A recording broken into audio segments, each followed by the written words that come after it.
I'd like to call to order the HSV POA Board of Directors meeting for Wednesday, August 21st, to order at this time, 9 o'clock. We'll start off with a prayer by Reverend Jim Neal of Village Bible Church, followed by the Pledge of Allegiance by Mike Medica.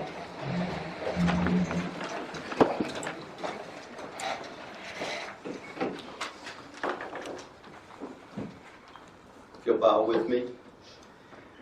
Father, as I was reading this morning from your holy word, I was reminded that you said that if your people who are gathered in your name will humble themselves and pray and turn from their wicked ways to seek your face, that you would hear from heaven and that you would forgive their sins and heal their land. And we are a land in need of some healing here in the village and in our country. And so, Lord, we ask that we would recognize who is in sovereign control of all things these days, and it is you and not us. So we pray that we will meet in a way that is pleasing to you. May our individual passions be presented in a manner that is consistent with your character. And as your children, may we acknowledge that we are brothers and sisters and strive to honor you in this family meeting today. And I pray this in the name of our Savior, Jesus Christ. Amen. Amen. Please face the flag for the Pledge of Allegiance. I pledge allegiance to the flag of the United States of America and to the republic for which it stands, one nation under God, indivisible, with liberty and justice for all.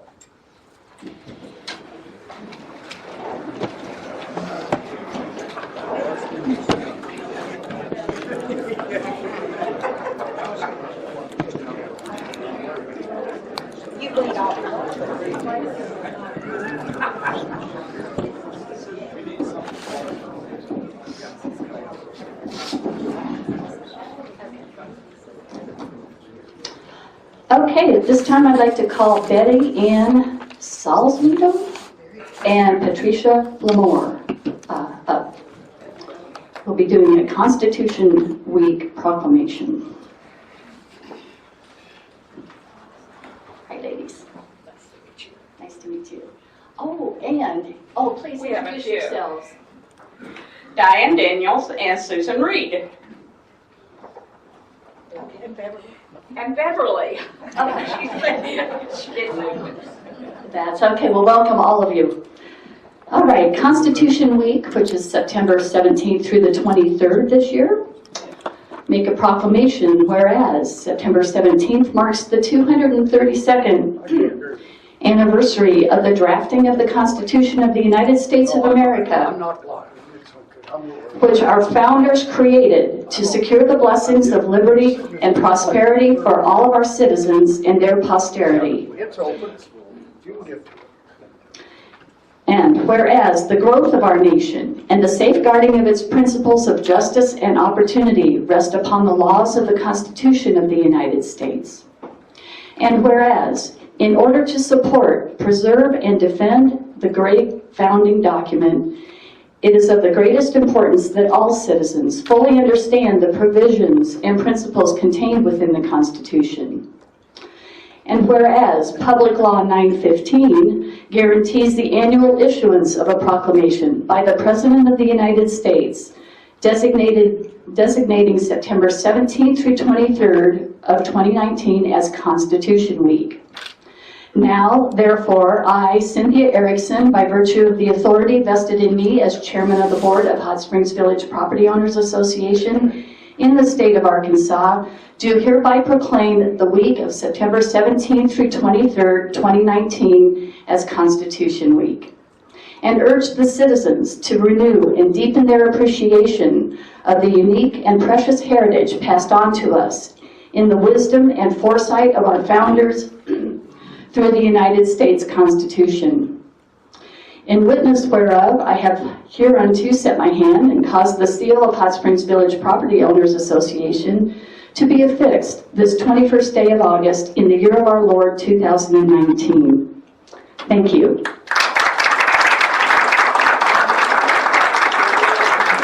Thank you.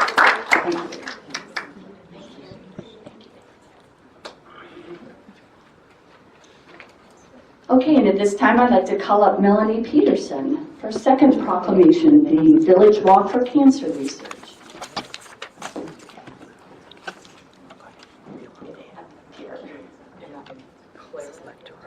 Oh gosh, here we go. Clara Nicolosi and Donna Elward, welcome.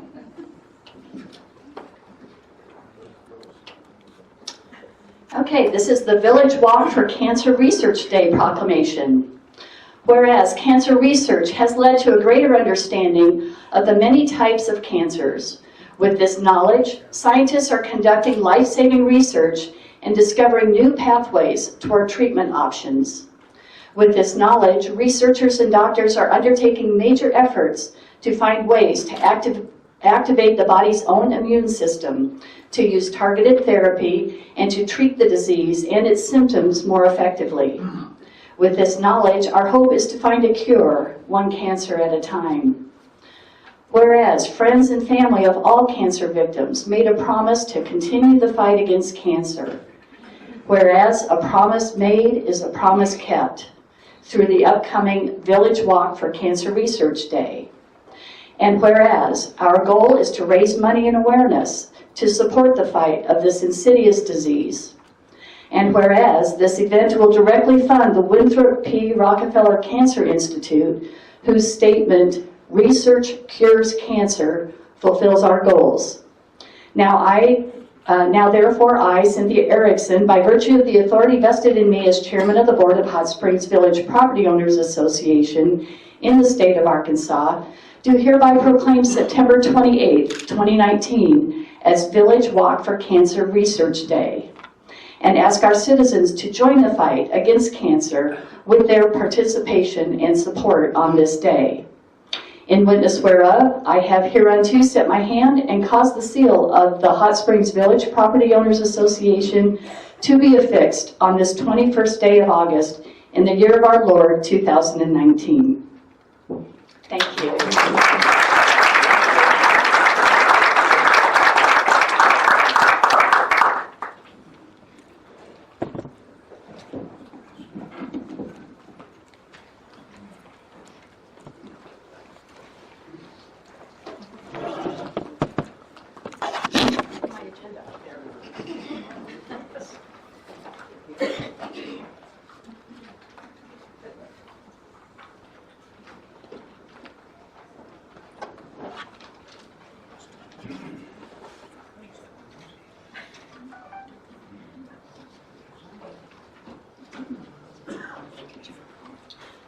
Okay, at this time, do we have any special guests that we want to introduce and make known to the board today?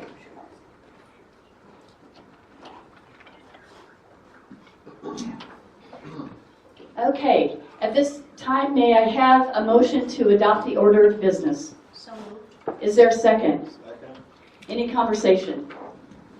Madam Chair, I would like to amend the order of business under item number 20. I would like to make a motion to allow time for a closing prayer given to us today by Reverend Doug Walker of Mountainside United Methodist Church. Is there a second? I second. Any discussion to that motion to amend? If not, we'll vote on the motion to amend the agenda. As Diane has said, new item 21, a closing prayer. All those in favor say yes. Yes. Opposed? Okay, all those in favor to adopt the order of business as modified, raise your hand and say yes. Yes. Opposed? Thank you.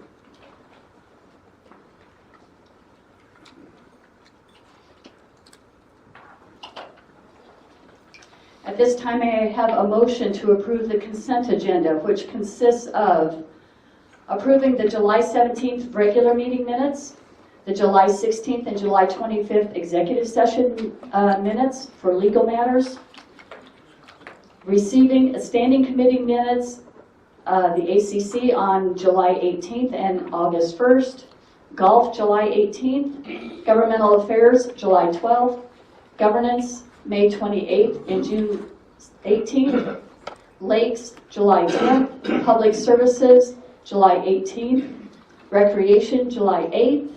Trails, July 16th.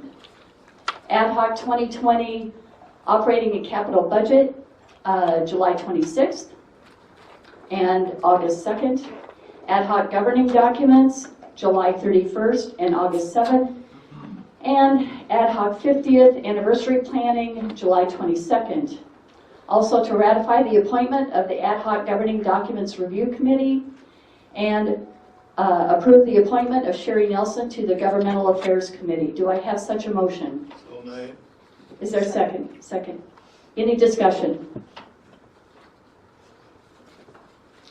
All those in favor of the consent agenda as just read signify by saying yes and raising your hand. Yes. Any opposed? Motion carries.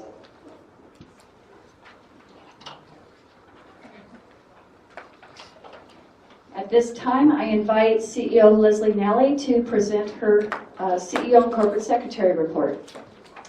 Thank you, Chair Erickson. First off, I apologize for the lengthy report. I will summarize it, so don't worry, I won't read it to you. It's in your packet. Stop me at any time if you have any questions. Of course, as the board knows, many of these items were as requested of staff to be presented in terms of strategies. So I'll cover those, and anything I don't cover that you'd like to talk about more, just let me know. Liz will give her financial report, and I won't steal any thunder there, but I do want to say we remain on track to meet our equity and reserve enterprise goals. I've listed here several of our accomplishments so far this year that we're very proud of. I'd like to just mention those. As of January 2017, 7 sewer lift stations were fully functional. Currently, 53 are fully functional. This is a testament to Jason Temple and his team, who have several accomplishments in this list. Lots went into that, and I appreciate your efforts. Amenity improvements are completed or underway in the following areas: bocce ball, outdoor pool, woodland sound and lighting, the RV park, fitness equipment, and Casa Coronado, just to name a few. And thank you to Jamie and Stacy and their teams for their efforts there. $4.8 million has been spent year-to-date on streets, buildings, roads, streets, buildings, water, and wastewater. And we've only just begun our streets program, so there's more to come. Our golfers are reporting significantly improved golf course conditions, and so thank you to Gary and his team, many of whom are here today. Jason and his team completed a mapping and a multi-year plan for proactive culvert repairs across our 26,000 acres, and you'll hear more about that in our budget.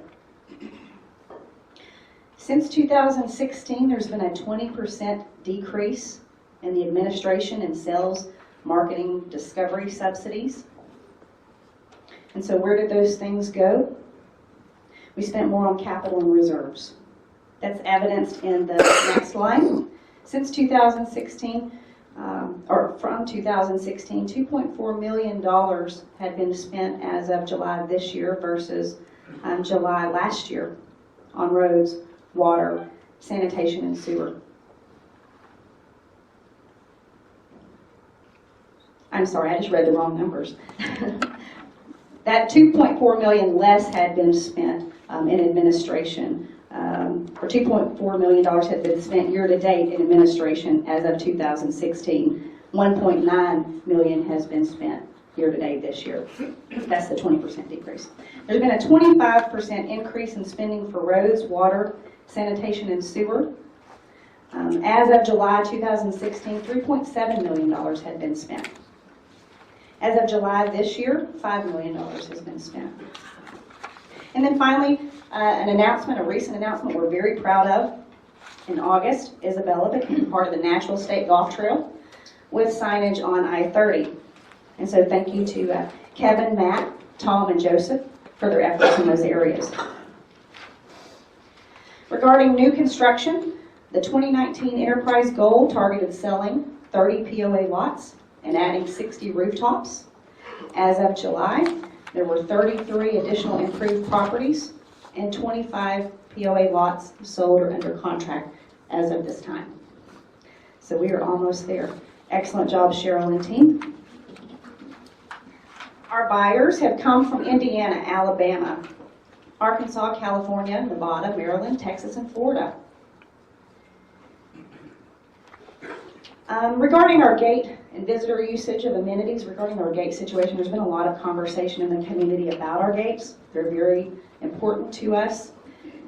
Chief Middleton is going to be briefing us later on ways that we can improve that, either through law or policy.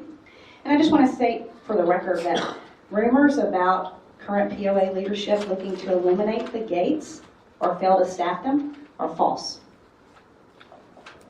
Any questions so far? Okay, let's move on to strategies then. So as part of the annual enterprise goal setting process and the budget policy that the board just approved last month, strategies surrounding revenue, deferred maintenance, and marketing were all identified as priorities for the 2020 budget. All right, and so the things I discuss next are an attempt to give you an insight into where we are on those and give you an opportunity now to, again, influence the budget before we bring it forward. So speaking of revenue first, as far as I know, we have 4 funding mechanisms: general assessments, amenity fees, service or utility usage fees, and POA-owned lot sales. General assessments are insufficient and below market value.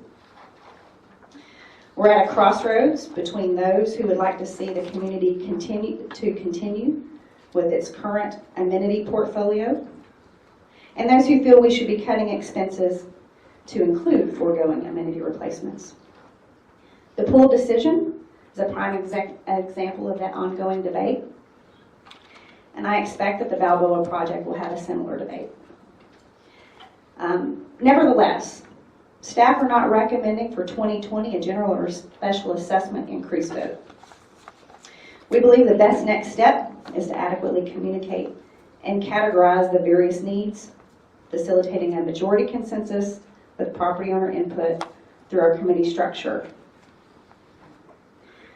We all know, and as was pointed out in the CMP and has been talked about ever since Future Funding Task Force was put together and the conversation around the 2-tier, our revenue to expense or capital gap will continue to grow and continue to widen by sheer inflation. And for that reason, a vote of either a special assessment for specific uses, which have yet to be determined, those are things that would be determined around this table, but a special assessment vote or a general assessment increase should be considered for 2021 after, and I can't stress this enough, after the community has been well educated on our needs, their input is gathered, and a subsidy policy is established. So why am I saying a subsidy policy should be established? In my opinion, amenities are central to our future decisions. I recommend the board consider and approve related amenity subsidy policies by April 2020 so that the 2021 budget can begin to plan and make those decisions more clearly. I believe the CMP Advisory Committee could offer the board and staff tremendous expertise with that process. And so why do I say that? As interests diversify, there must be a strategy around how and what we subsidize. What percentage should users fund versus what percentage should be considered community value to be funded by general assessments? These are all debates that we continue to have but not solve. I think we could solve them through policy and clear community consensus and education. So as an example, we know that golf, we've been battling the golf subsidy for many years, talking about it. At one point, there was a number, $1 million. We need to reduce the golf subsidy to $1 million, targeting that by 2020 we would reduce it to $1.5 million. Not sure what that was based on. It feels somewhat arbitrary. It feels somewhat unachievable without, at our current usage levels. I think we all would agree. You know, we have a lot of open space. I mean, Tormy, I know you probably get on whenever you want to, right?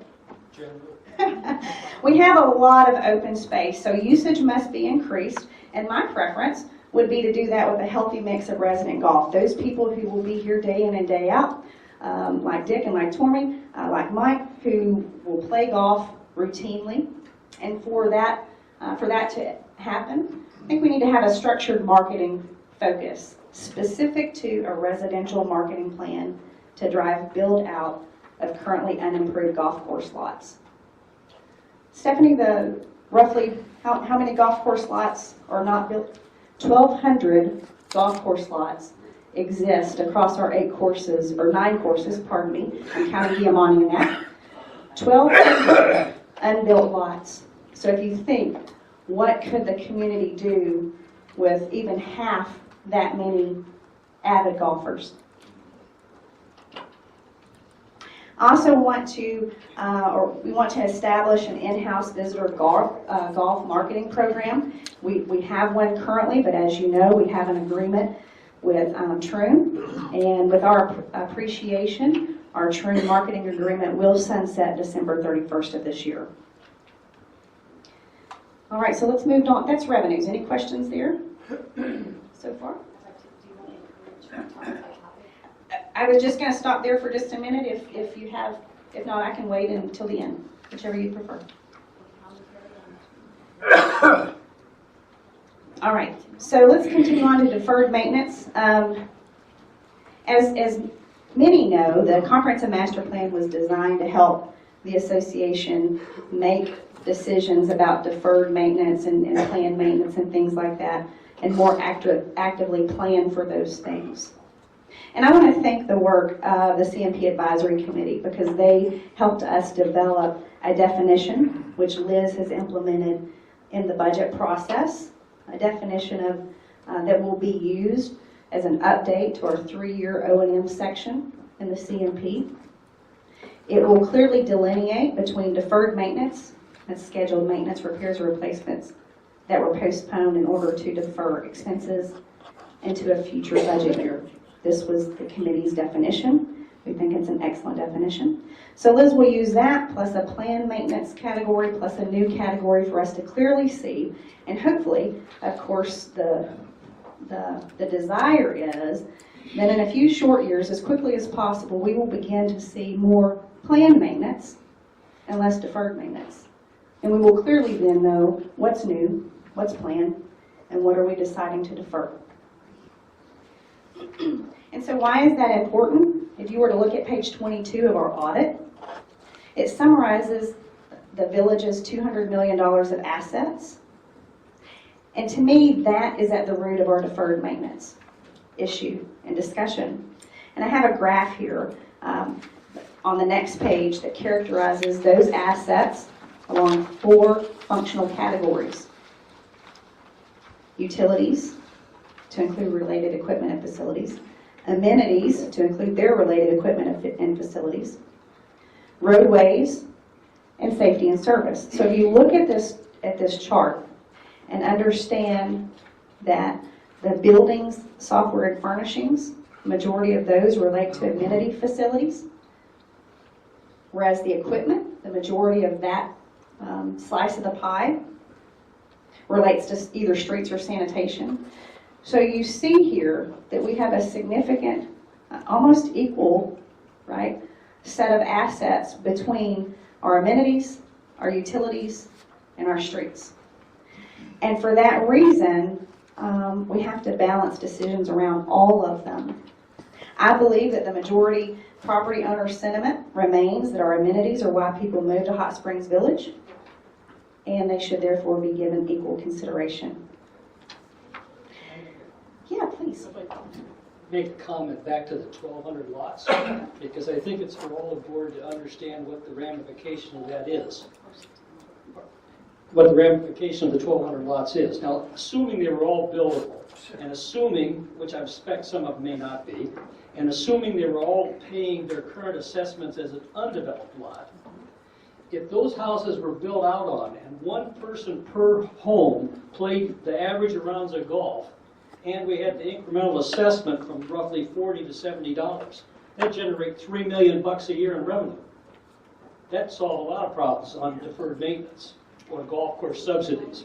Torma, you hit on exactly what we have been researching and looking at. You know, we've spent so much time, I think, talking about other plans, how do we attract visitors and things like that, which is still important. I'm not saying we get rid of that. But where our low-hanging fruit is with our current non-resident property owners and anyone else that we can attract to those particular properties, make a significant difference in our bottom line. So deferred maintenance, I want to make sure though in that conversation it's not just a matter of spending. Like I said earlier about the policy, we need to make metric-driven decisions.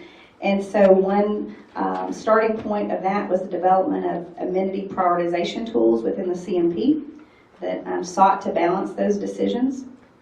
And I list some other additional tools in here to consider implementing. For instance, like a facility condition indexing tool. So I'll move on to the East End grocery strategy. A lot of talk here for ever since Cranford's closed several years ago. We're very excited to see the recent opening of TJ's Market and Artfully Baked and Brewed. We know Balboa Marina will soon be online. Those things provide much needed specialty and convenience grocery options to the village's center and east sides. And so supporting our local businesses that have chosen to invest is our recommended strategy in this area. Yeah, please.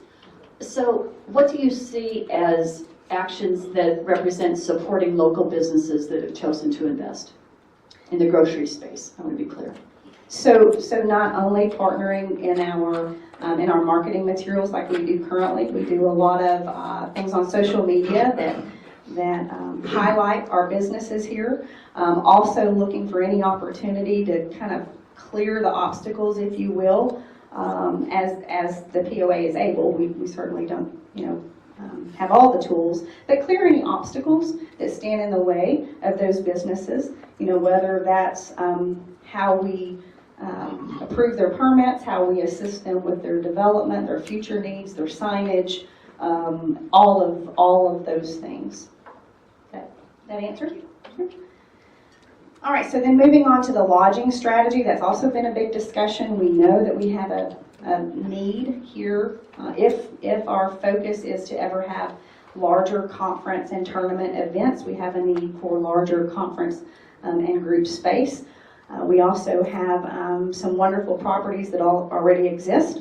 And in recent talks with Cooper Communities, we understand they have a desire to either support improvements at existing lodging facilities or facilitate the construction of conference facilities on one of their reserved parcels. So in my opinion, our best strategy, the POA's best strategy in this area, is to enthusiastically partner with CCI, where win-win options surface with their reserved property. Okay. And then moving on to the marketing strategy.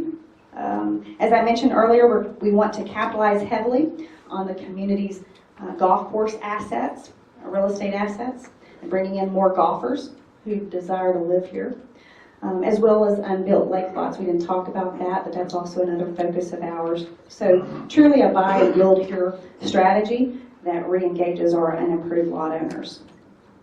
The marketing subcommittee has held 2 regular meetings, thank you Pam, and they're making excellent progress. Some key contributions, I'm sure that I've overlooked something important, but some of their key contributions that have helped inform the 2020 marketing strategy include completion of a SWOT analysis, some deep advice on the marketing manager job description, and debate and discussion of marketing tools and targets.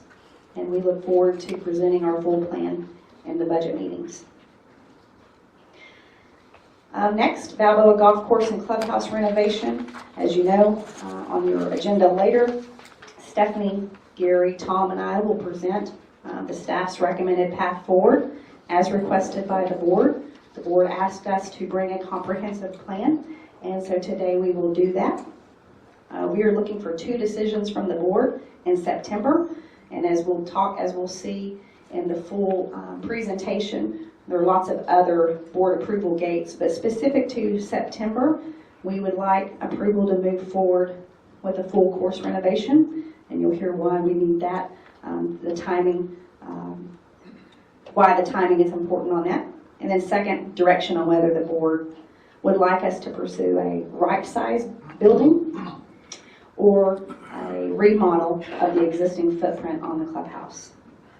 And I would just ask the board and the community to consider not just the project itself, but the value, like what Tormey just mentioned, to activate unbuilt homes around that, as well as the value to existing homes. And then last, a residential construction project that Stephanie will introduce that we're very excited about. As some of you know, when Village Homes and Land was formed, its goal was to sell POA land for the specific purpose of new rooftops.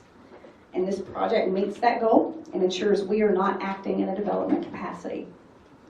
And I'm very pleased to see such a reputable construction and realtor team investing in the village.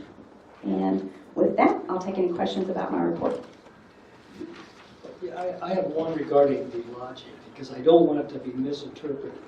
I know that this board member has no desire to spend POA funds to build hotels, motels, or any other type of lodging. And I believe, I don't want someone to misunderstand what you said.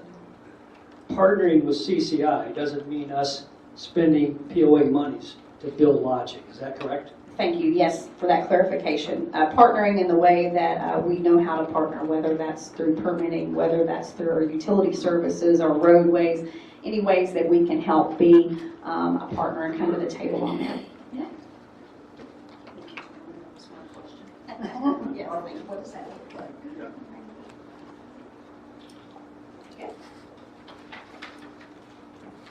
So Leslie asked us to listen to her presentation with an ear toward the 2020 budget.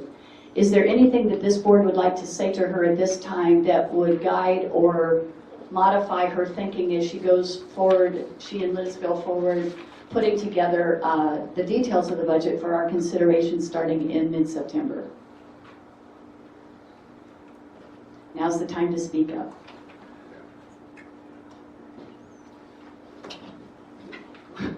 Well, I guess, Leslie, you and I have talked more than once about this, so I just like to be ensured, and I'm not saying you have to swear on the stack here, that the budget we put together is tied out very well against what revenue expectations we have and what our expenses are, such that we are still continuing to fully fund the reserves, and that we have a reasonable balance between user fees and the cost of the amenities, which doesn't necessarily mean increasing the cost. It's just there needs to be a reasonable balance. And if we move forward with a budget that's, let's say, properly balanced, I think that the POA will be in much better shape. Thank you. Yep. Good thoughts. Yeah. Diane? I would like to say that I have been attending a couple of the ad hoc budget review and policy committee, and I am very impressed with the job that they are doing and the directions that they are giving staff, and I have full faith in their work. However, I would like to say that I still believe that our budget process is flawed. I believe that there's nothing that can be done for it for the 2020 year.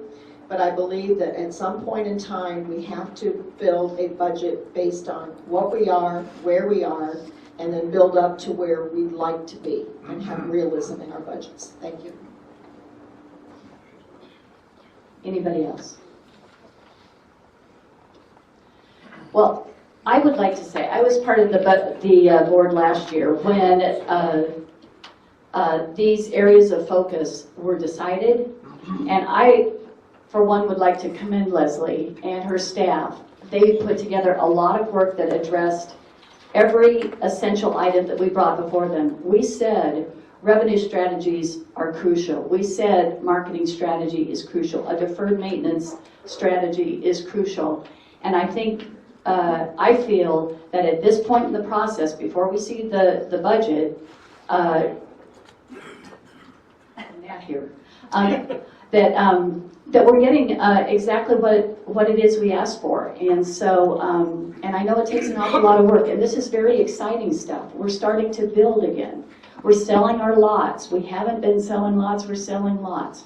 Maybe not to everyone's satisfaction of pace, but it is far different and better than what we've experienced over the last several years. And that's not for lack of hard work on Leslie's and her staff's behalf. So I want to thank all of you for all of the work that you're doing there.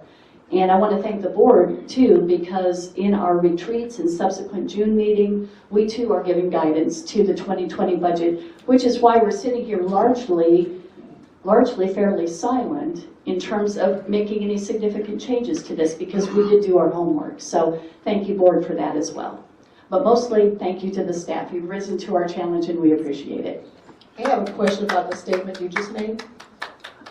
When you made the statement that last year's board gave the direction to the staff, and was that in regards to the 2019 budget, or was that in regards to future budget process? Because as we've all seen, we've had a 2019 budget that was based on a 2018 budget instead of what actually happened in 2018, and it has caused us a great deal of angst and problems.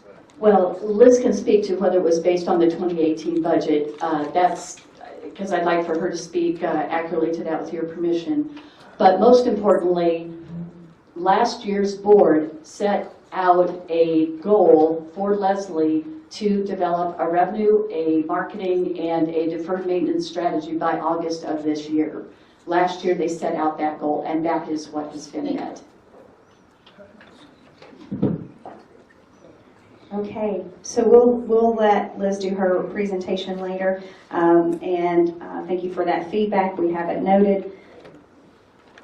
At this time, I'm going to invite Stephanie Heffer up to discuss our very exciting residential neighborhood project. Give her a few minutes. Yeah, and if you would, I think she has just a slight presentation, so if the board wants to turn around and see that. Yeah.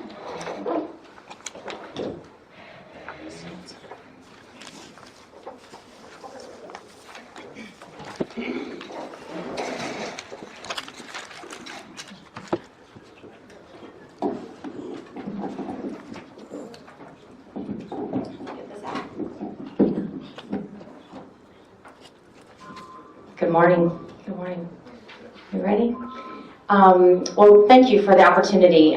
We are going to give you a little bit of information. I'm going to invite some folks from the back up here in just a moment to support me in this. But before I get started, a big thank you to Renee Haugen and Cheryl Dunson, who have been very, very much a part of this project. I'm the spokesperson today, but this is not a solo project by any stretch. We've been working on it for quite some time, and we've made an agreement recently with Renaissance Homes to purchase lots from the POA and the Ciegas subdivision to build new homes. So we're gonna go through this fairly quickly, but our goals were pretty straightforward. The project must support the Hot Springs Village Enterprise goals. We wanted to make strides in realizing our goal of 2,500 new rooftops. We wanted to sell POA property that we have in our inventory. We wanted to do all of this in an area that is currently non-performing, and when I say that, it means not paying assessments. Assessments are currently not being paid in those areas. Improving property values at the same time. Minimizing our infrastructure liability by building at scale, and when I say scale, I mean multiple homes in a confined or dense area, isolated area. And generate revenue not costing the POA money. And POA does not participate in the development of this project. So just a little bit, this slide represents the area that we're talking about, the site. So it's an undeveloped cul-de-sac in the Ciegas subdivision. For reference to where we're sitting, it's actually fairly close, just to the west of us, just a little bit, and north of the Hernando Trail. So just off DeSoto. The site does not require any replatting of lots or changes to the easements or setbacks. It's a single-family home project. And quickly, just some of the benefits to the association by moving forward with this project. We are selling POA lots, so we're reducing our lot inventory. All of these lots will be purchased from our Village Homes and Land office.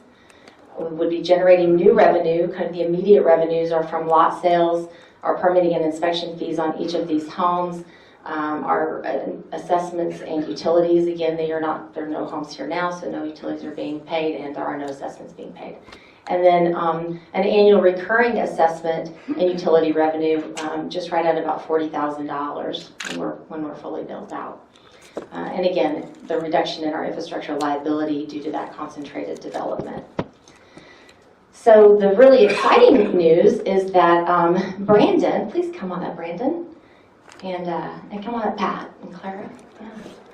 So Brandon is our builder developer who has come to the table, has been a reputable and great reputation in the village. He's built many, many homes for many years here, and he has agreed to buy all of these properties from us and is going to start a project. So thank you, Brandon. Thank yeah, you. and we're going to let Brandon talk in a few minutes about his next steps and his plans.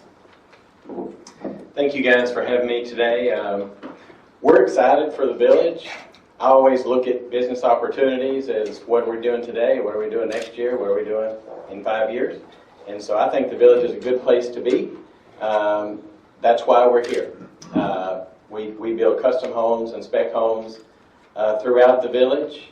We have several projects going right now, and this just gives us another avenue. I think it's a unique opportunity for us as well as for the future residents of those areas to kind of have a new construction area that you'll have new homes contiguous to one another and some special amenities right there in that area.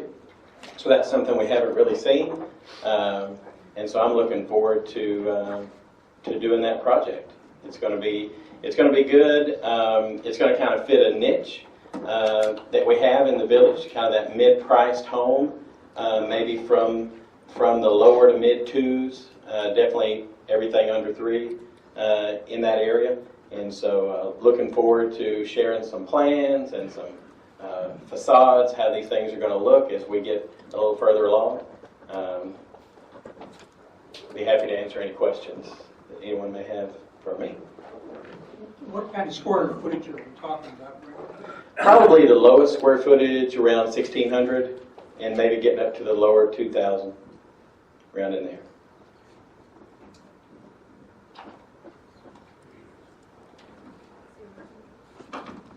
Are you going to be doing this on a spec basis, or are you going to be doing this as custom homes? Both. I'll do no specs if they're all sold by the time we start. We'll say that. But we'll be busy either way with a good mix of those and continue our efforts that we have in the village otherwise, servicing mostly custom homes in that regard. Is there a requirement that you have a spec home as part of the mix so long as it's not fully built out? It would be my requirement because I want the investment to move forward. So we'll be building more than one to start and continue on with that. Aren't you going to build a model home first? Or, I mean, you're going to have it to show people? Yes, I'll have a home to show. I hope that it sells before it's finished, so we have nothing to show, I gotta say. Well, my question is, you're going to have 4 or so different plans that'll be approved by ACC. If the lots are not being changed or replatted or plotted or anything, and you're going to build an average, just a beautiful home on each one of those lots. Absolutely. Thank you. Looking forward to it. Are these all one level? They will be one-level homes. The terrain's pretty interesting over there. You've got some natural beauty behind some of those. Some of them have a little bit of a slope off the road, so you'll kind of be with a raised deck scenario, and some of them are relatively flat, so you'll have a concrete patio or something going out into that. Brandon, do you have any expectation how long it will take you to build out this entire plat? Capacity-wise, I think we could probably do it quicker than the demand will be there. So we'll kind of be relying on our marketing team, which is going to be RE/MAX, and I'm going to let Clara and Pat Boyer speak a little bit about that about the marketing efforts. Okay, great segue. Thank you. Hello, everyone. I'm sure you know me, Clara Nicolosi with Remax of Hot Springs Village, and we've had a long-standing relationship with Brandon and Renaissance Home, and we are just so excited for an opportunity to help grow Hot Springs Village and help turn these lots that aren't producing into a viable subdivision. And Pat Boyer has actually worked with Brandon for over 12 years as his direct liaison with Remax of Hot Springs Village. And on that note, I'm going to turn it over to her. Well, my name is Pat Boyer, as Claire just mentioned, and I want to thank her for all her support in this project. Without RE/MAX, it's going to be successful with RE/MAX behind me. My marketing campaign will start in earnest this week. I'm not going to share with you specifically what it is. I'll let you see it. The demand for this type of housing, we've underserved that need. And what boomers are looking for is a smaller footprint, open plans. They want to be free, not having to worry about maintenance on a home. They want new construction. That's what best serves this market. I'm so excited about the opportunity to have a neighborhood where we can showcase the quality work that Renaissance does. Our existing construction is larger than a lot of clients want, or it's very segmented, it's not easy to find. So when our clients are in here, future villagers are driving through here, they're going to be able to see this neighborhood. So I'm very excited about it and look forward to seeing you all there. So with that, thank you. Very, very exciting news. We're thrilled. We're thrilled to work with Brandon and RE/MAX. So, any other questions? I just want to say thank you, and I hope that this plan puts the community at ease in regards to, this is what the CMP calls a pocket neighborhood. It's a new subdivision. It's new houses. It's important for us to have this. And I hope that this takes away some of the angst after seeing this wonderful presentation today. Thank you. Thank you. Appreciate that. And I would echo that, and I especially like to see the partnership that has developed with our realty community, our POA, and with our development specialist here. So thank you. That's great. Yes, it takes a village. Thank you. Stephanie, I want to say also that I really appreciate all the work that you've done, you and Cheryl and Renee and the entire staff. This is so exciting to me that people want to invest in the village. They want to keep it going. Thank you.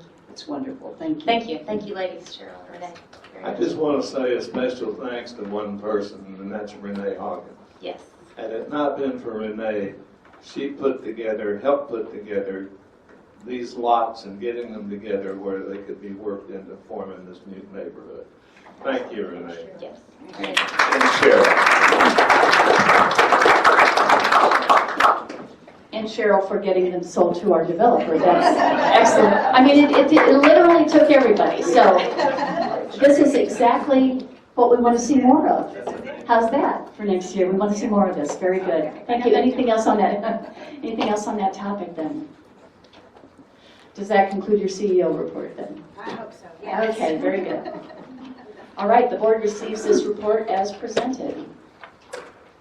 This time we invite CFO and Corporate Treasurer Liz Mathis to address the board with regard to the financial reports. Thank you. Thank you, Chair Erickson. We got a lot on the agenda today, so I'm going to kind of keep this short and sweet and cover some high points and then see if you guys have any questions. Overall, our net excess or deficit before depreciation has decreased by $270,000 from the previous year. We have 4 divisions continuing to show increases in revenue from the previous year, and 4 divisions that have decreased operating expenses. So, we got some areas that are showing improvements. We have expenses that have increased as budgeted for planned maintenance activities, particularly in our public utilities division. A lot of the lift maintenance or lift station improvements that you see are in our operating budget in that division, and they've had a real intense focus on getting those completed this year. Those expenses are being incurred with only 5 months of utility revenue recorded.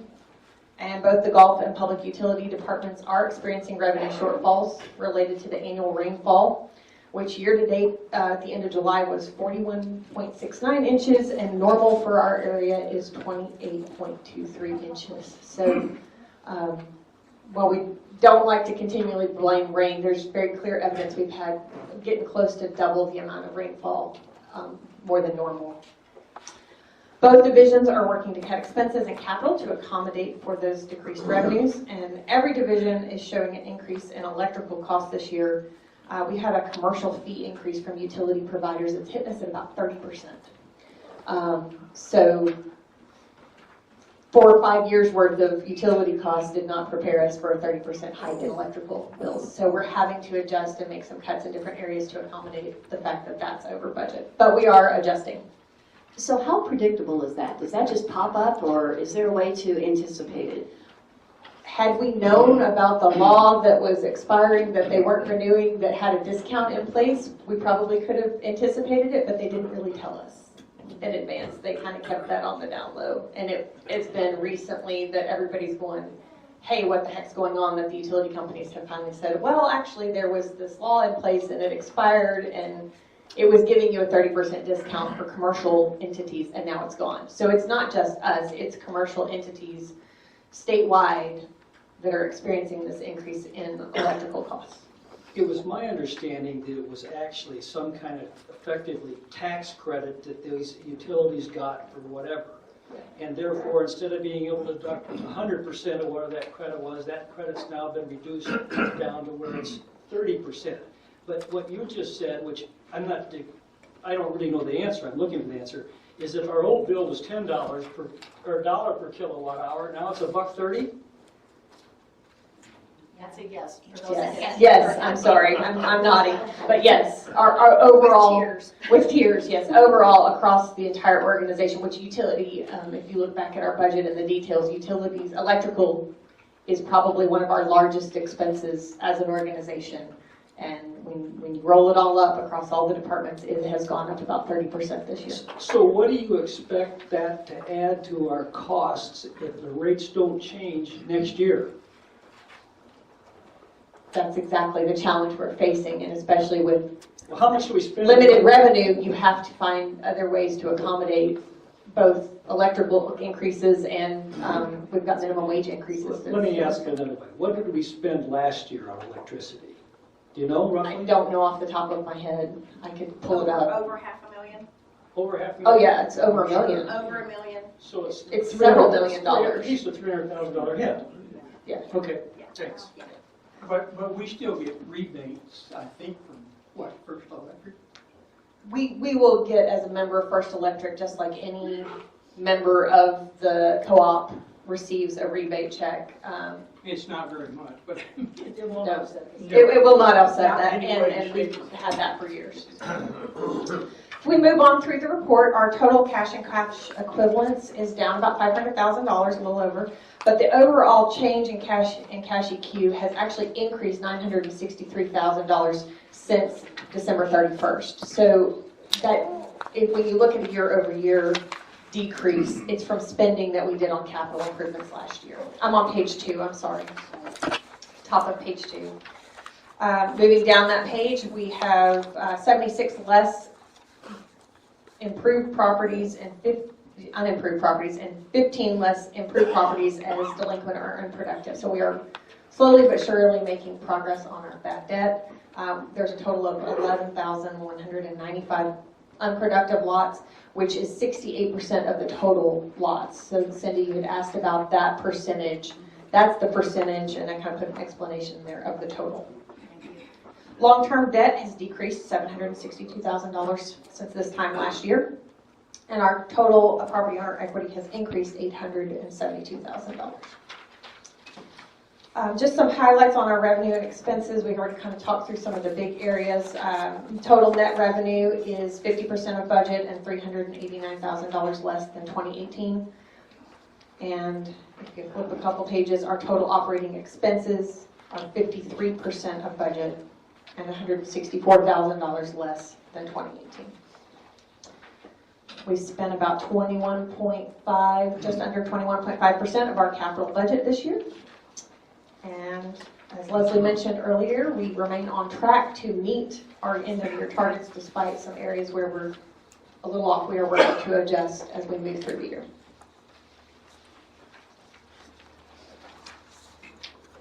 Any additional questions? I have a question.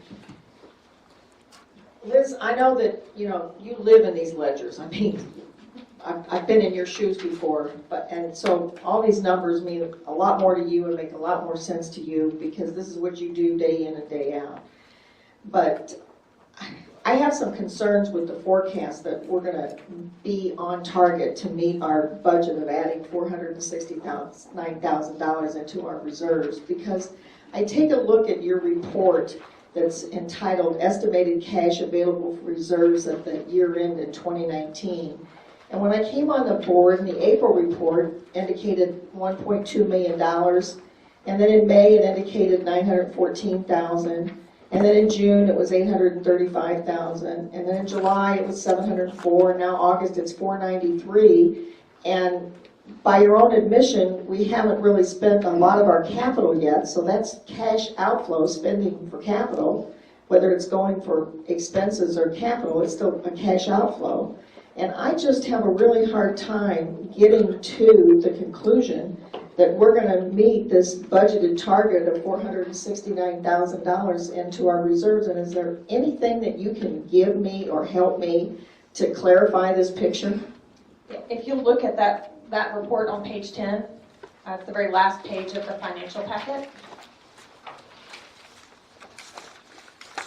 that reconciliation that is showing where we're at on that projection includes the remaining budgeted capital to be spent and estimated cash yield from operations.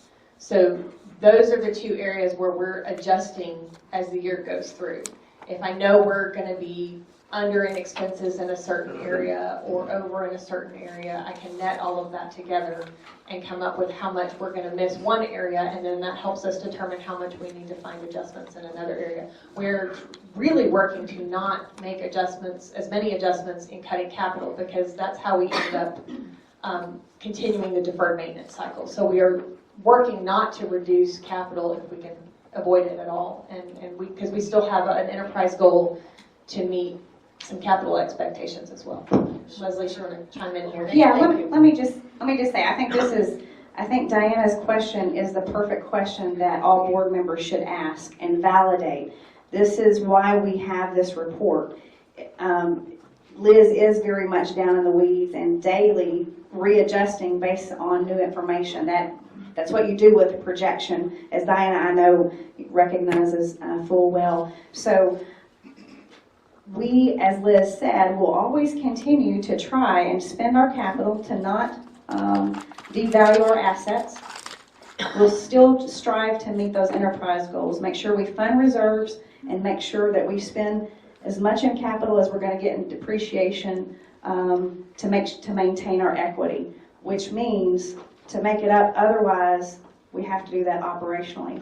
And that's where we begin to kind of take our foot off the gas, cut some things.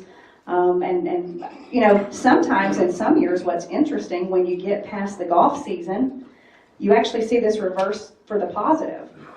We're taking a very, very conservative projection here to say, if the worst were to happen, this is where we'll end. We're hoping we beat this, though. So is this a fair analysis? Not yours, mine. We've had some change in money collected through assessments because there may have been a little bit more or a little less, but in all balance, that's not significant to affect the bottom line. So this decrease in end of reserves at the end of its planned reserves, I assume is primarily from two reasons. Well, partially it may have been expense reductions that saved us some money, but the biggest loss would appear to me be two areas, correct me if I'm wrong. A lot less golf revenue than we'd anticipated, and utility revenue's down because when it rains, I don't water my grass.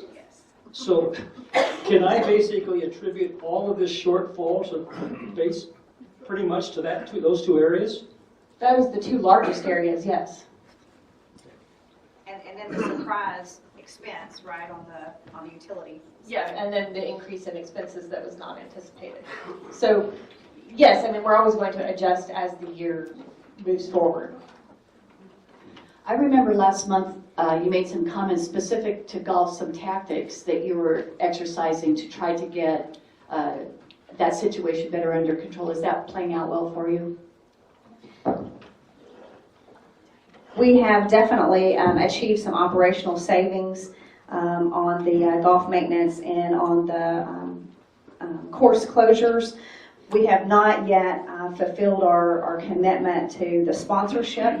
What we have done so far, though, is met with our marketing team to ensure that we have a good sponsorship program. We're really, really excited about that. We're hopeful that we can realize some of those sponsorship dollars before the end of this year, and we will be full-fledged with that program going into next year. So we're hopeful that, yes, we will meet all of those objectives. You got the golf cart But that money? money was in, yeah. I have a question that probably won't make a lot of sense because Diana is our budgeting expertise on this board. But in 2014-15, what did we have in reserves? Nothing. Zero. They were cashing out reserves to cover payroll costs. We had to borrow money for payroll, right? What year was that, Leslie? Was that in 14? End of 2014. Okay, but if I'm not mistaken, I'm looking at this now that in capital reserves, 2019, we have $1,874,000, and in public utility reserves, we have $876,000. Is that correct? That is correct. I believe that's one hell of an improvement. I'd like to state to that fact is that since that time, we had a two-tier increase, which brought us in approximately, I don't know, buku millions of dollars. And we've also had a huge increase in our water and utility rates, and we've increased fees all the way across the board. So we've had a lot of differences that have brought that number to be, and to look at that number in comparison to a point of these are how operations are going, I believe is confusing apples to oranges.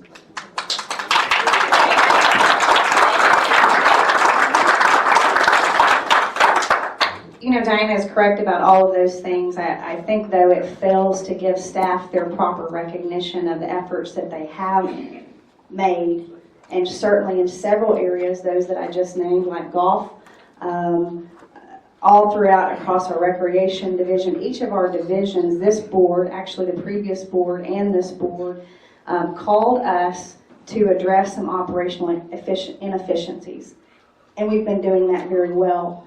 Certainly it's not, to the level of some of the other items in some areas, but I think it's important that our staff be recognized also for their operational improvements, as well as our property owners. Working together, the POA and the community, we will solve these issues. And I want us to continue talking in those partnership terms.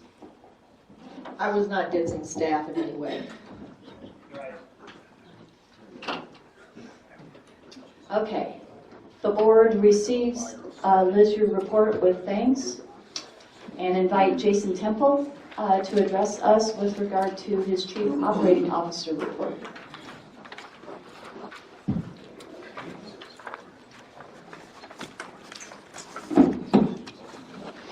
Good morning, everybody. My report's going to be fairly quick, and I'm just going to hit the highlights for the sake of time.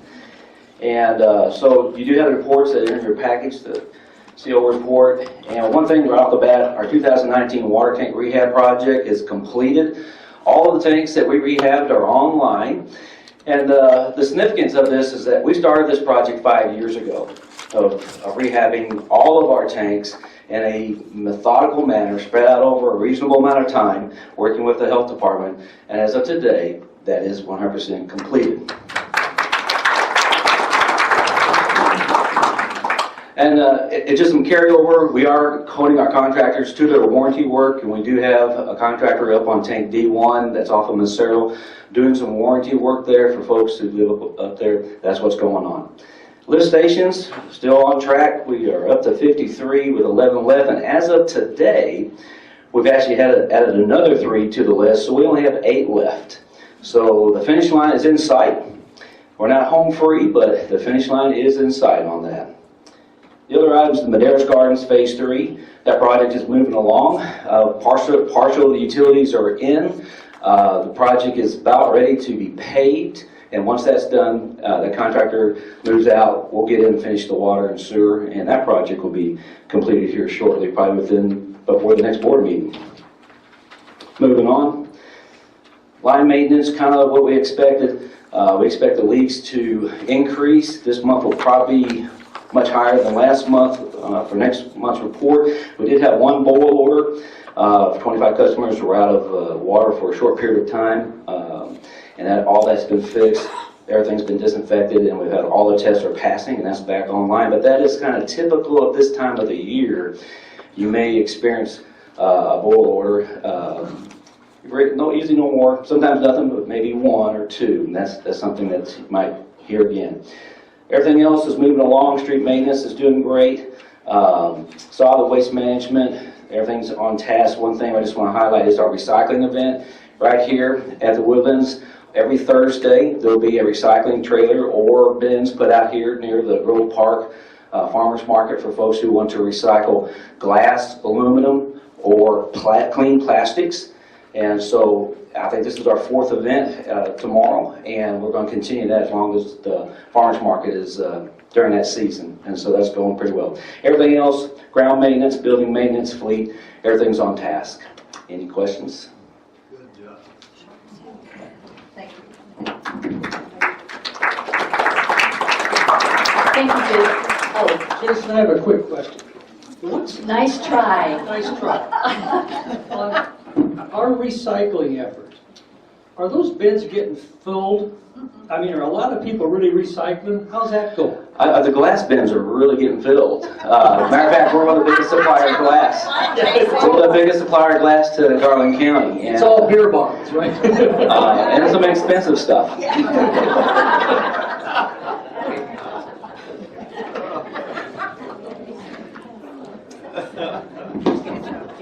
Anybody else? All right. I think the recycling is a very appreciated thing because people do get tired of hauling that stuff down to the Garland County and into town, but and we do like to be conscientious recyclers in our community. Jason, thanks for your report. The board receives your report as presented. And at this time, we invite Jamie Caperton to join us to present her CMEO report.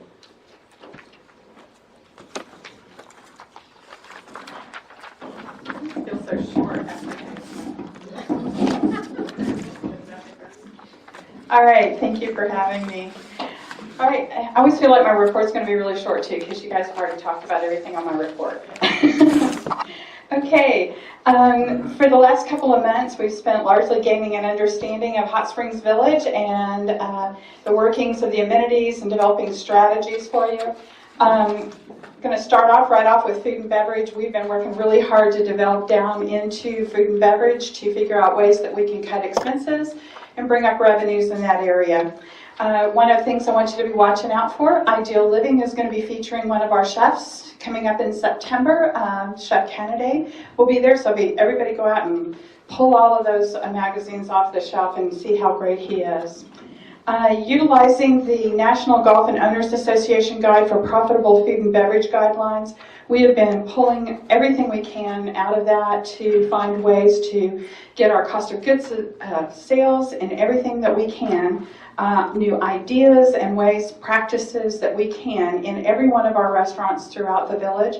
We're also working with the restaurateurs that are not POA owned facilities to find ways that we can make everything work better for you and throughout the village. So hopefully in the reports that you're going to be seeing from Liz, now that we've instituted those things across the line, you'll see different results in expenses and revenues. in the coming months. Okay, Jamie, do you expect that that's going to be significant? I mean, based on your first examination, you think that the significant improvements? I really can be made do. in that? Okay. I really do, because one of the things, just as an example, we took every menu that we had across the board in all of our restaurants and said, we need to bring that down to a 35 to 40% margin. And we looked at every menu item. And if it was pulling past a 40% mark on that, even though it might be something that everybody really likes, we had to find a way to be able to give it a cost of goods sale that was back within that margin. Some of our items were pushing 60%. And so we had to find a different way for us to be able to either produce that or make sure that everything that was around that item was at a different percentage. So, to that point, for our cost of goods, I'll call it food costs, are they high because of high spoilage, because we can't sell enough, or are they because we don't have enough high enough prices? There was all kinds of different reasons. We had to look at, were we using lots of different vendors, and we weren't getting our discounts, so we went back to our vendors and we asked if we looked at how we ordered all of our items, could we get significant discounts? Were we not ordering properly and we were getting spoilage?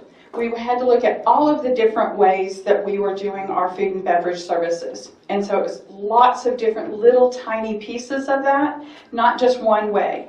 And so we took a look at every angle of our food service to find out the answer to that question. Okay? Wasn't just one piece of it. Okay?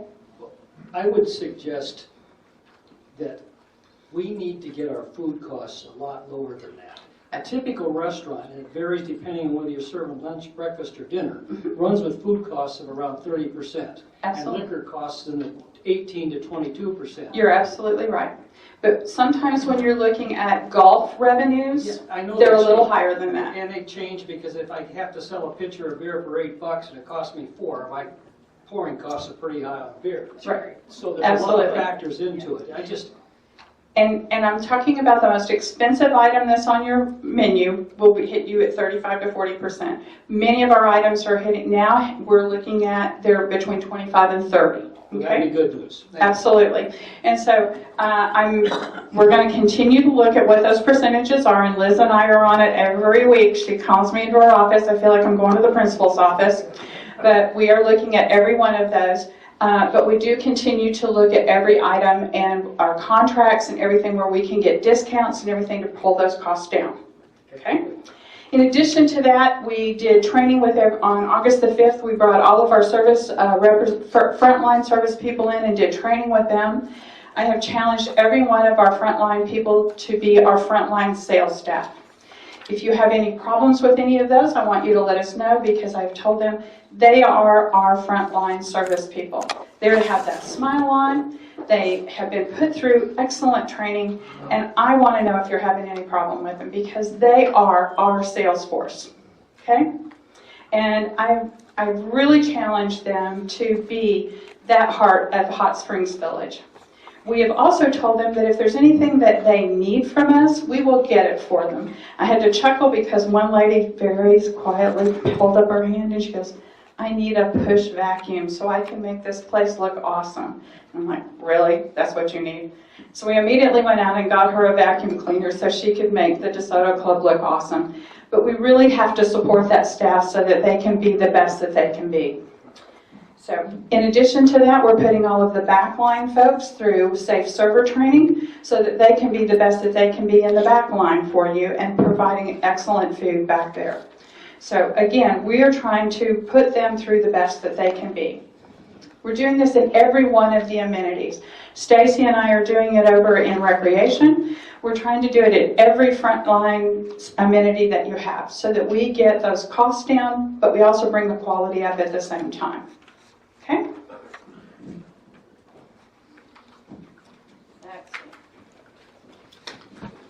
All right. In recreation, you guys have already heard the bocce ball is online. Should be being completed at the end of August.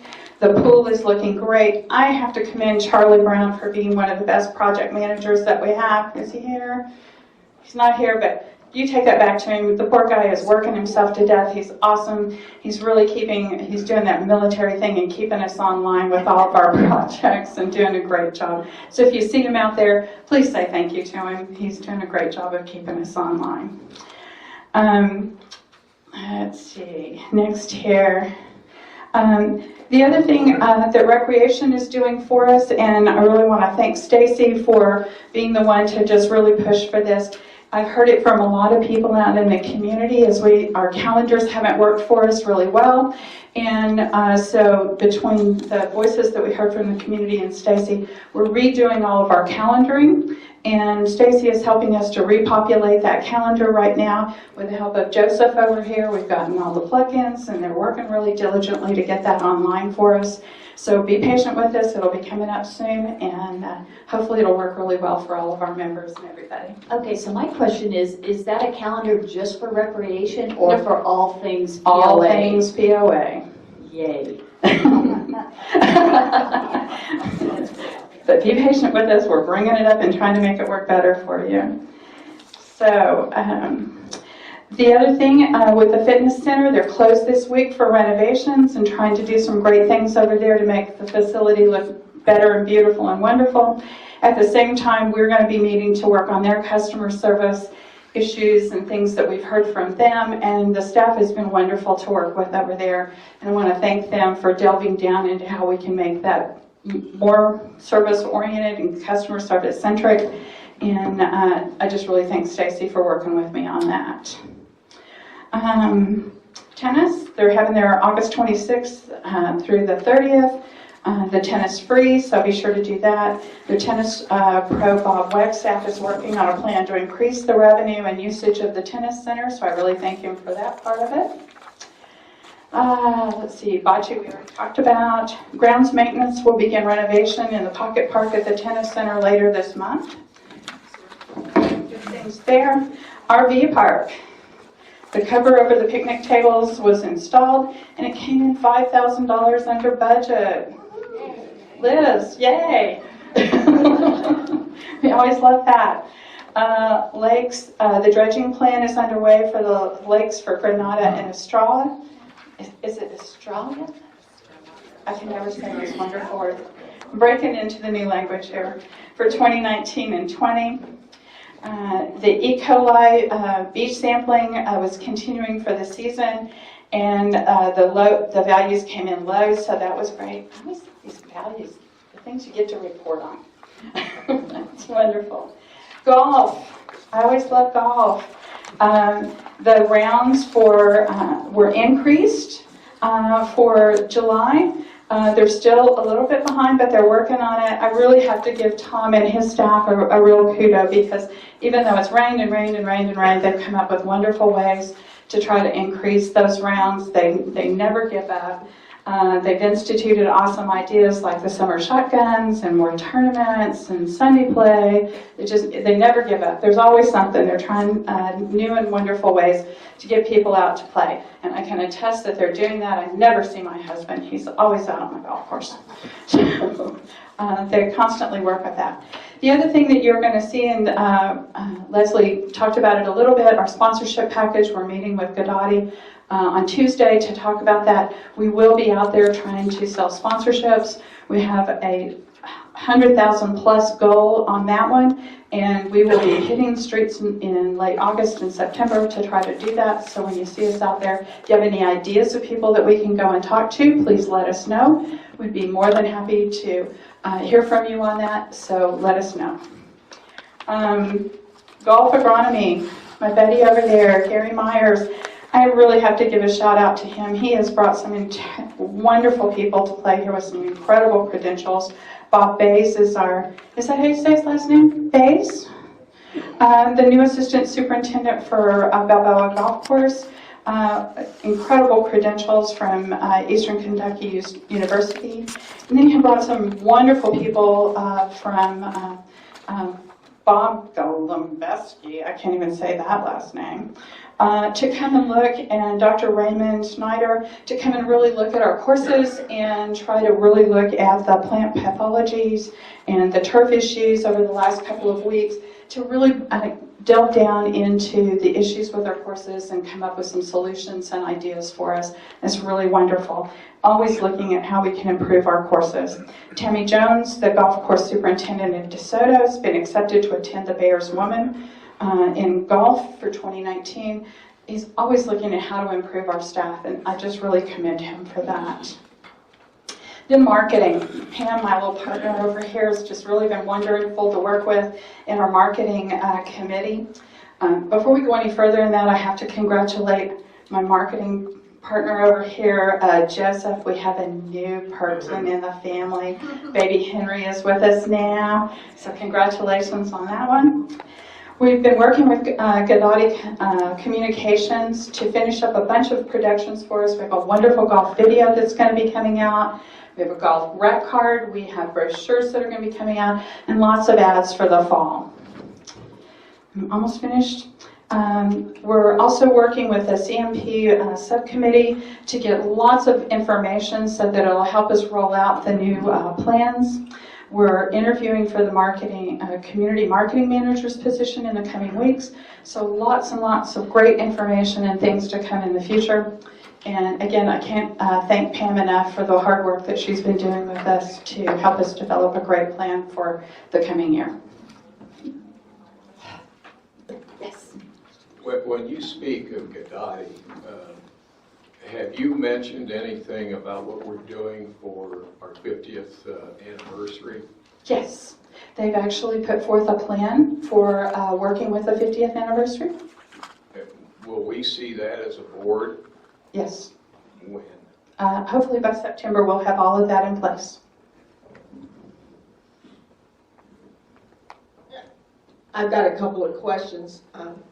Nothing that some of it's in our verbiage, it was in our packet. Of the audience, they might not have heard it. But in pickleball, you state in there that there's warranty work still going on. Could you tell us what that is, and could you tell me whether or not the concrete contractor has ever been contacted to discuss the many cracks, particularly the destruction of court number 12? And because I think we're coming up on the 1-year anniversary of when that concrete was poured, and I don't know how much longer that warranty would go on. I'm going to bring my specialist. So we've actually received a letter from the Pickleball Club and responded to them, and I'll be more than happy to send you guys a copy as well through Leslie. But there are several warranties at the pickleball court. The concrete contractor was here on the 17th of August, so last week they were here to evaluate. When the, court 12 specifically was poured, there were surface cracks to the concrete. We've actually had the experts out from the court surface. We put in a Nova Pro Bounce. Those cracks, when we poured, were found to be within specs for the court surfacing. And so they accepted those cracks when they poured the Pro Bounce surface on top of it. That surface is still found to be within specs, and there's no structural issues with the court. While you can see those lines, that's one of the reasons that the surface itself is repainted on a 3-year basis. And so those are well within specs. The Pro Bounce surface has a 3-year warranty, so it has 2 additional years left on that. The fence warranty, we've had some issues with some of the fences, but again, they're open and closed. People lean on them, they stretch out on them. That's a 5-year warranty on the fencing as well as a 5-year warranty on the lights. Thank you. I look forward to the sharing of that matter. In regards to the Coronado Community Center, Too far. that's part of yours too. Has there been a study done? You make note that the usage continues to go down. And I want to know if there's been a study done regarding rental cost versus usage, and I'm wondering if it's possible whether or not that the fees that have been charged to rent this facility have caused our patrons, i.e. villagers, to take their events to another venue. So in a lot of cases at Coronado Community Center especially, our competition are free. So there are a lot of area churches and area businesses that offer free meeting space, and we can't operate for free. Our electric bill there alone is somewhere in the $80,000 to $85,000 range. without the 30% increase. So, utility costs and electrical costs when we have a facility like that. What I can say is in the enterprise goals for 2019 is to hold a deliberative engagement with the community as well as the people who rent from Coronado Center, the customers, to find out, do we still need Coronado Center as it exists today? Is it time to find out if there's something else that the community thinks that space should be? And that is our process. We're in the middle of that right now with a larger plan that Stephanie has in place for that whole activity center, where Coronado Center, the Recreation Committee, a subcommittee of the Recreation Committee has been formed over the last couple of months, and we'll begin meeting with our 5 largest renters for Coronado Center, as well as engaging people from the tennis community, the fitness community, the Townhouse Association, everybody who kind of makes up that entire area to figure out, should Coronado Center continue to be a rental space, or is it time for us to move into something else? And what that something else is what we're going to engage the community to tell us. Thank you, because that was my next question. What, when, and where is the Coronado Deliberative Engagement Project? So thank you for answering that before I asked. Right now.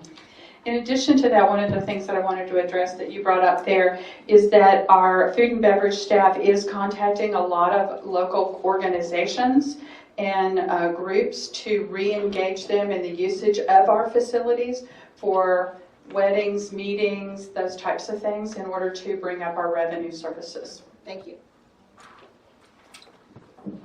I just wanted to add one thing on the question that Diana asked, which is an excellent question. We've been asking it internally. Usage on our spaces. That's one of the reasons in your board report I talked about that facility condition indexing, some of the other tools. We need to do a complete comprehensive evaluation of all of our buildings, whether it's for rental purposes, for staffing purposes, etc. And that's something that I'll have on my to-dos, my goals for next year to accomplish. I think that's important. Thank you. Jamie, thank you. And the board receives this report as presented. Thank you. Next up, we invite Pam Avila to the podium to speak to us representing the Governmental Affairs Committee. Not yet, Pam.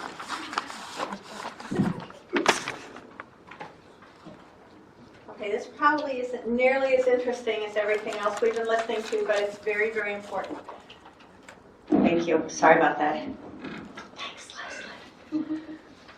So I gave all of you a document that's kind of a history of what's gone on with governmental affairs so that you could see really that this has been a process over the years. And for those of you that don't know, there is a difference between governance and governmental affairs. As always, the primary focus of the Governmental Affairs Committee remains on the Hot Springs Village relationships with external jurisdictions. So we work collaboratively with the schools, with water, with fire districts, with state, county, and federal legislatures, with departments including highways, planning, broadband, law enforcement. We work with the medical facilities in the area, and the services and providers of the medical. And what we're trying to do to help make all of this happen and work collaboratively and build relationships with all of those groups is to basically monitor what's going on outside the village. And we have people sitting on the Governmental Affairs Committee that work with each one of these. So we have, I think David's over here. So we have a Tri-Lakes Metro Planning Organization. We have a representative that sits with the City of Hot Springs, Garland County, Saline County. Right now we have an open slot for one of our committee members for the City of Benton and the Benton Chamber of Commerce. Then we've brought other key people in to the Governmental Affairs Committee meetings to participate, and those are people that are important to this external. So we have the superintendents of both Jesseville and Fountain Lake districts that attend all of our meetings and give reports, the Saline and Garland County Justices of the Peace, the Executive Director of the HSV Chamber of Commerce, the Director of the Benton Governmental Affairs Committee. So you can tell that our focus really is on all of these relationships and on having a collaborative relationship. Looking out all the time for the best interest of Hot Springs Village. After a brainstorming session in January of this year, we decided that the following priorities for 2019 and 2020 would be broadband, spearheaded by Greg Jones, who's doing an amazing job of working with Leslie, working with Suddenlink, with AT&T, and trying to make sure that broadband service throughout the village is what it needs to be. Health services is a focus. We lost our 2 key health services people. We've brought in a new member that I think will help us a lot, and that will make a difference. Demographics, we're working on the 2020 census. We have a subcommittee that is being led by Jim Zahn. So he'll be working with Renee, who is our liaison, to make sure that the census adequately represents the village, because there were problems in 2010 with the boundaries that they saw as representing the village, so we did not get an accurate count. Why is that important? Because reapportionment is coming up, and we want to make sure that the reapportionment is fair and represents the village. In education, that's another one of our focuses, and we've been involved with the CTE efforts throughout the school districts, the bond issue that went out and was passed. Thank you very much for the CTE Center in Benton. Other activities over the past year, Jerry Urich has done just an amazing job. He did an analysis of the 2018 U.S. general election and also of the HSV POA board elections. Those are all on the website for governmental affairs, which is hsvgac.com. So you're welcome to go up there. We did a candidate forum for the 2018 general election. We still have the website. It's constantly being updated. And we're monitoring all of the roads and highway work outside the village. So the goal for this year has really been to kind of expand and understand what's going on outside the village via speakers at each one of the meetings. So thus far we've had Dr. Ross from CHI St. Vincent, we've had Bill Burrow, who's the city manager of Hot Springs, we've had Senator Bill Sample, and we had Kevin Sexton, who talked to us about tourism and recreation, because that used to fall under the GAC. It's now Kevin's responsibility. Scheduled for future meetings are Tom Farmer, the Benton mayor, who is going to be here in September. In October, we're going to the Jesseville schools, where we're actually going to be touring some of the classrooms and learning more about the CTE program. That's very important to Hot Springs Village economy as a whole, making sure that there's an adequately trained workforce available out there. We'll be having judges from Garland and Saline counties. We'll be holding, hopefully, the 2 quorum courts for Garland and for Saline. We'll be hosting those, and then we'll have someone from the Arkansas Department of Transportation to talk about roads. And that concludes my report.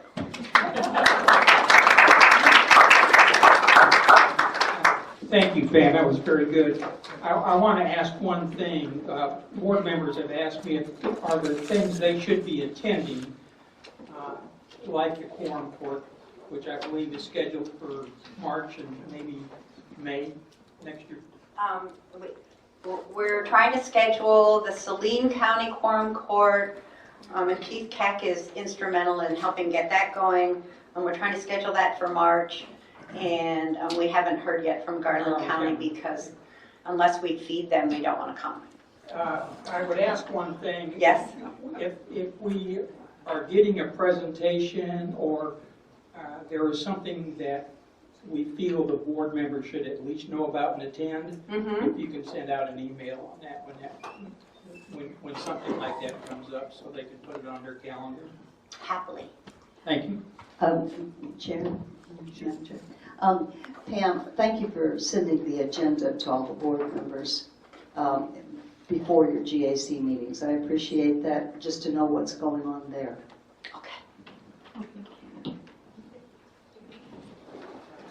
Pam, thank you, and to your committee. Appreciate it. This board receives that report as presented.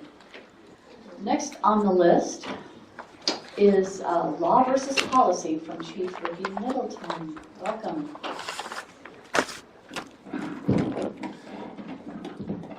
Good morning. Hot Springs Village, what a great and unique place. Yes, it is. I'm going to take you on a little journey, and hopefully I won't make your head spin too much. We function like a municipality, but we're not. We're a private corporation. I'd like to take a few minutes to give you some historical data about the police department, how we draw our authority, and so forth, to give you some better insight. In 1983, the Arkansas State Legislature passed a bill that allowed a deputy sheriff to make felony and misdemeanor arrests in the course of their employment with a planned community. Okay, they wrote that law for us. You know, us and Diamond Head at that time were the two only planned communities in the state. Okay? Both the Garland and Saline County Sheriffs commissioned police officers in the village who are employed by the village. And we support the Constitution of the United States, the state of Arkansas, and we also discharge the duties of the office of deputy sheriff. So that's how we draw our authority to write citations and so forth. There's many other rules, many other laws, many other criminal procedures that we have to follow to enforce these laws. In 1994, the legislature introduced a bill that allowed us to enforce state and local traffic laws and the regulations on private roadways in planned communities. So that's how we, it's very unique in the law enforcement world that we can write citations on private property. But we have legislation to back us up on that. There's a state law that exists that allows counties to enact ordinances to regulate the health, safety, and welfare. Health, safety, and welfare.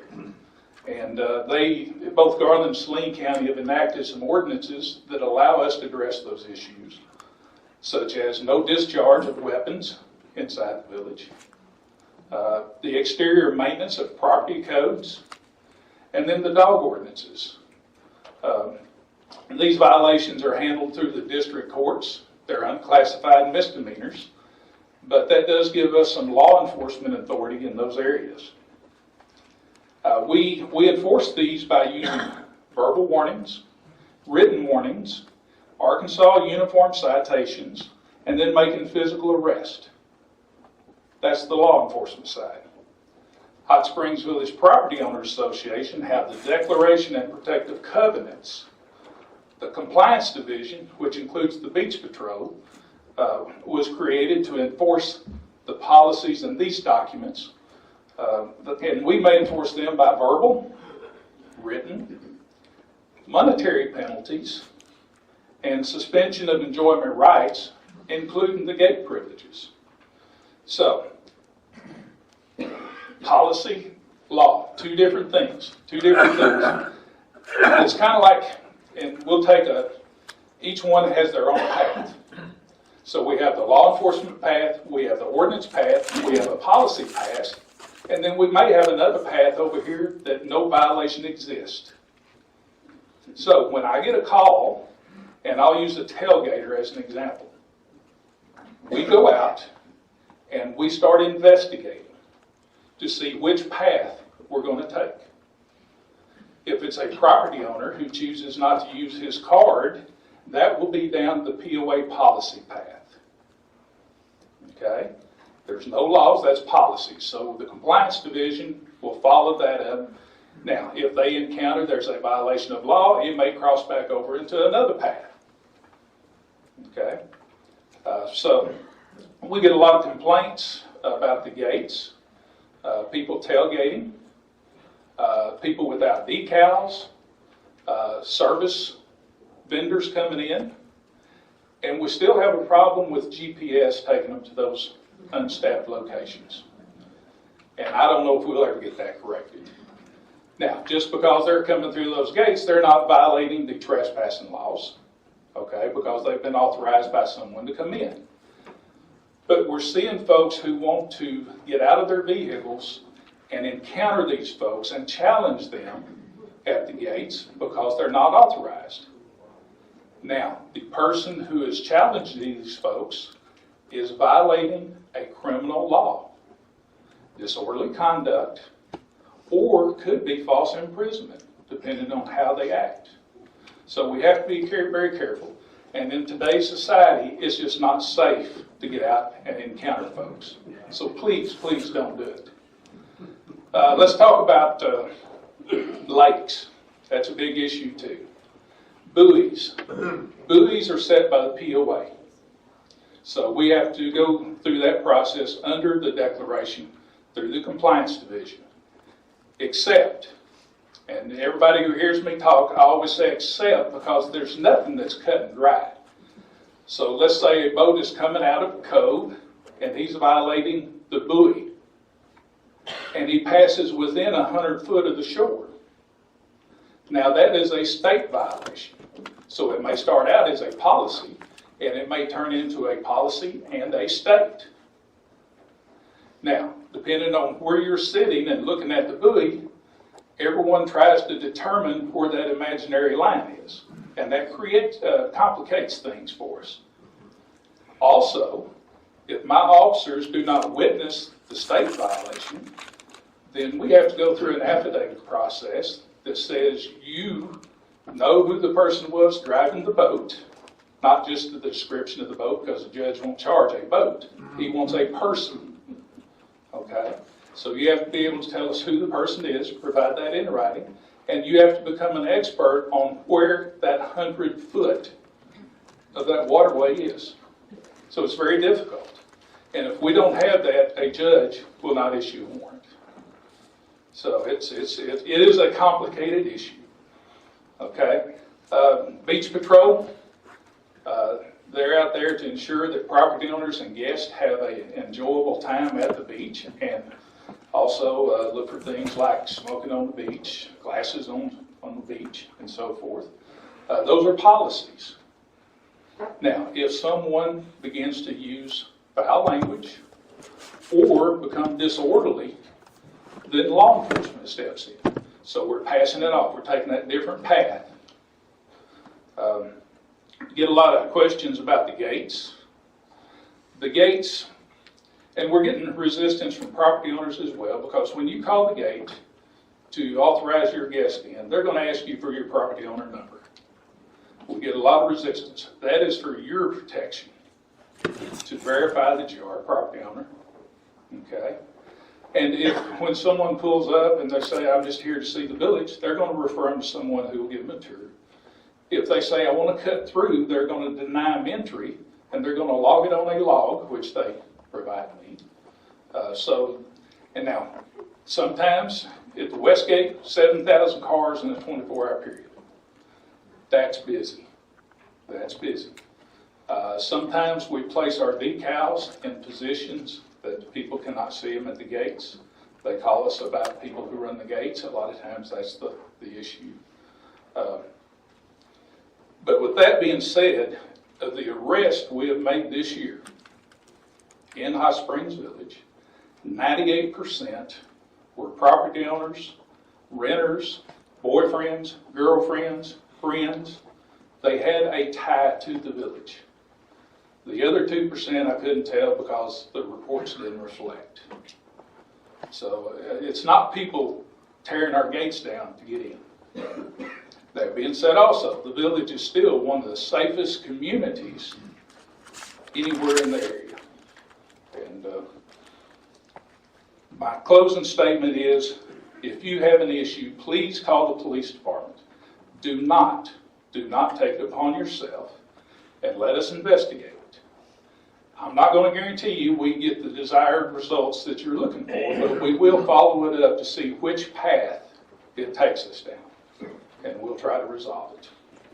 Is there any questions? I have one, Chief. Yes.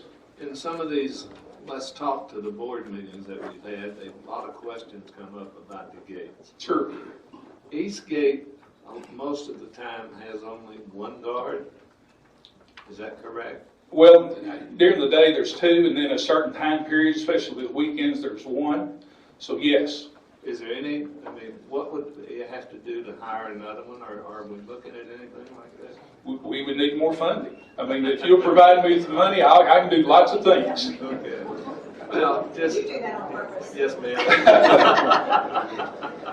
You know, the federal government has the best security the money can buy, and people still get in undetected for 30 minutes. So if you can provide me with lots of money, I'll provide you with lots of security. You got a deal. Okay.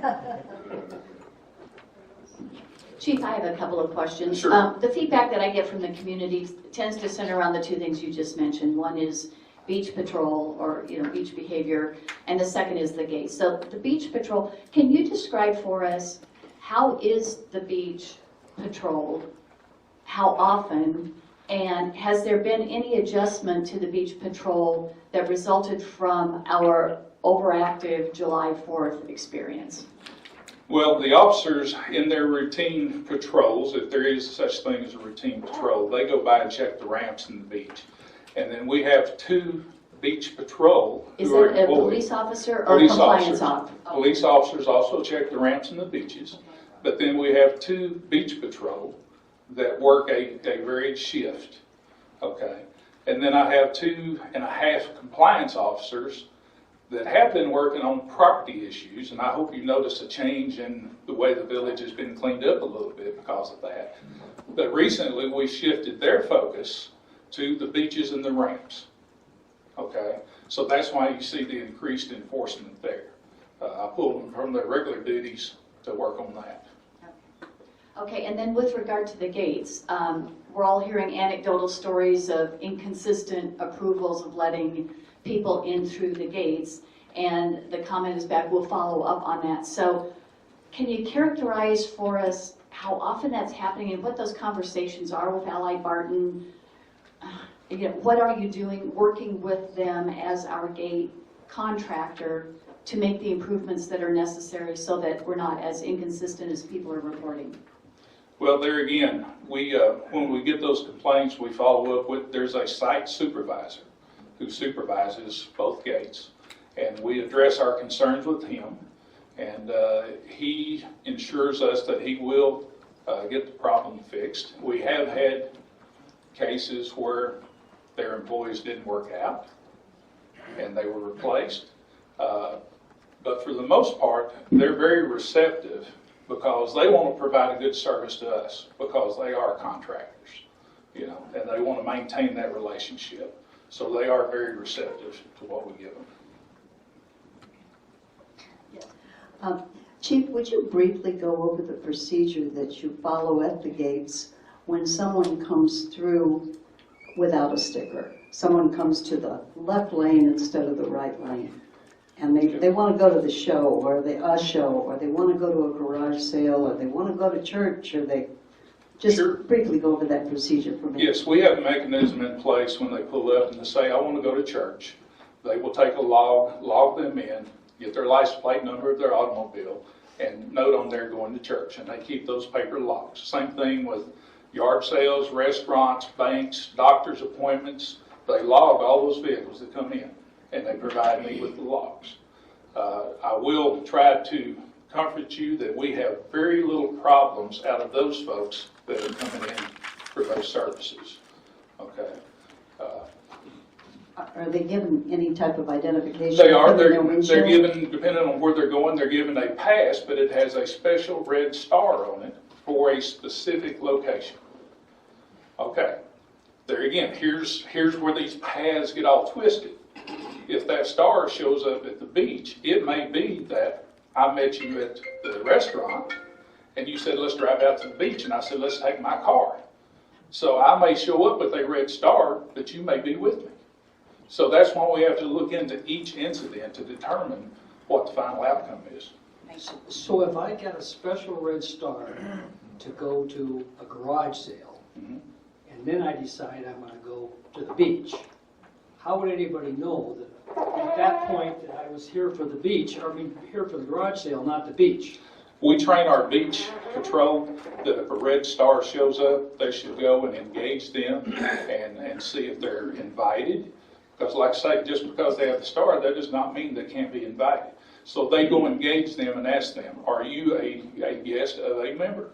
And if they say, no, we come into a garage sale and thought we'd stop at the beach, they're asked to leave. So I understand on the beach, maybe I used the wrong example, but once I had a red star, I can basically go to a garage sale, go to the restaurants, go to anywhere where red stars would be issued, and you'd have no reason to go check that out? Correct.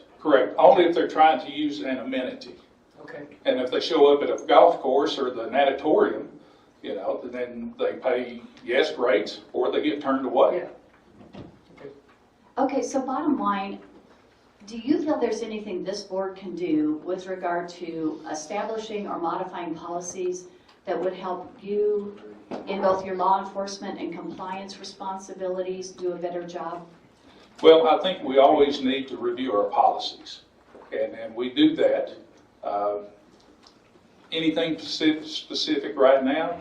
No, but we need to continually look at those to see if they need to be updated. Yeah. So here's one thing that Chief and I have discovered. I think we aren't using every tool in our tool shed on the policy side. We aren't immediately, finding, et cetera, the things that fall down on the policy side. And the compliance division has been doing a much better job of pulling those levers as appropriate. And I think as we continue to do that, we have full authority in our declaration. We have full authority in some of our policies to address those things. We need the appropriate manpower. Sure. We need, for instance, at Balboa Beach, just like he said, nobody really cares if a visitor is playing golf because you paid to be there. It really becomes an issue if you're on the beach using it for free. So we've got to solve some of these places where it's easy to get to for free, and we'll continue working on that. Anybody else? Thank you, Chief All right, Middleton. thank you. Thank you. Look forward to seeing your report. All right, we have no current business on the agenda today. We are running quite long. So next up is new business. The first item, Balboa Golf Course and Clubhouse proposal. Leslie, Gary, Tom, and Stephanie. And you all would turn around. They have a presentation, and I want to thank this team for their work on this. I will come in on the back end and give you a few closing thoughts, but this is their work. And Stephanie, you good?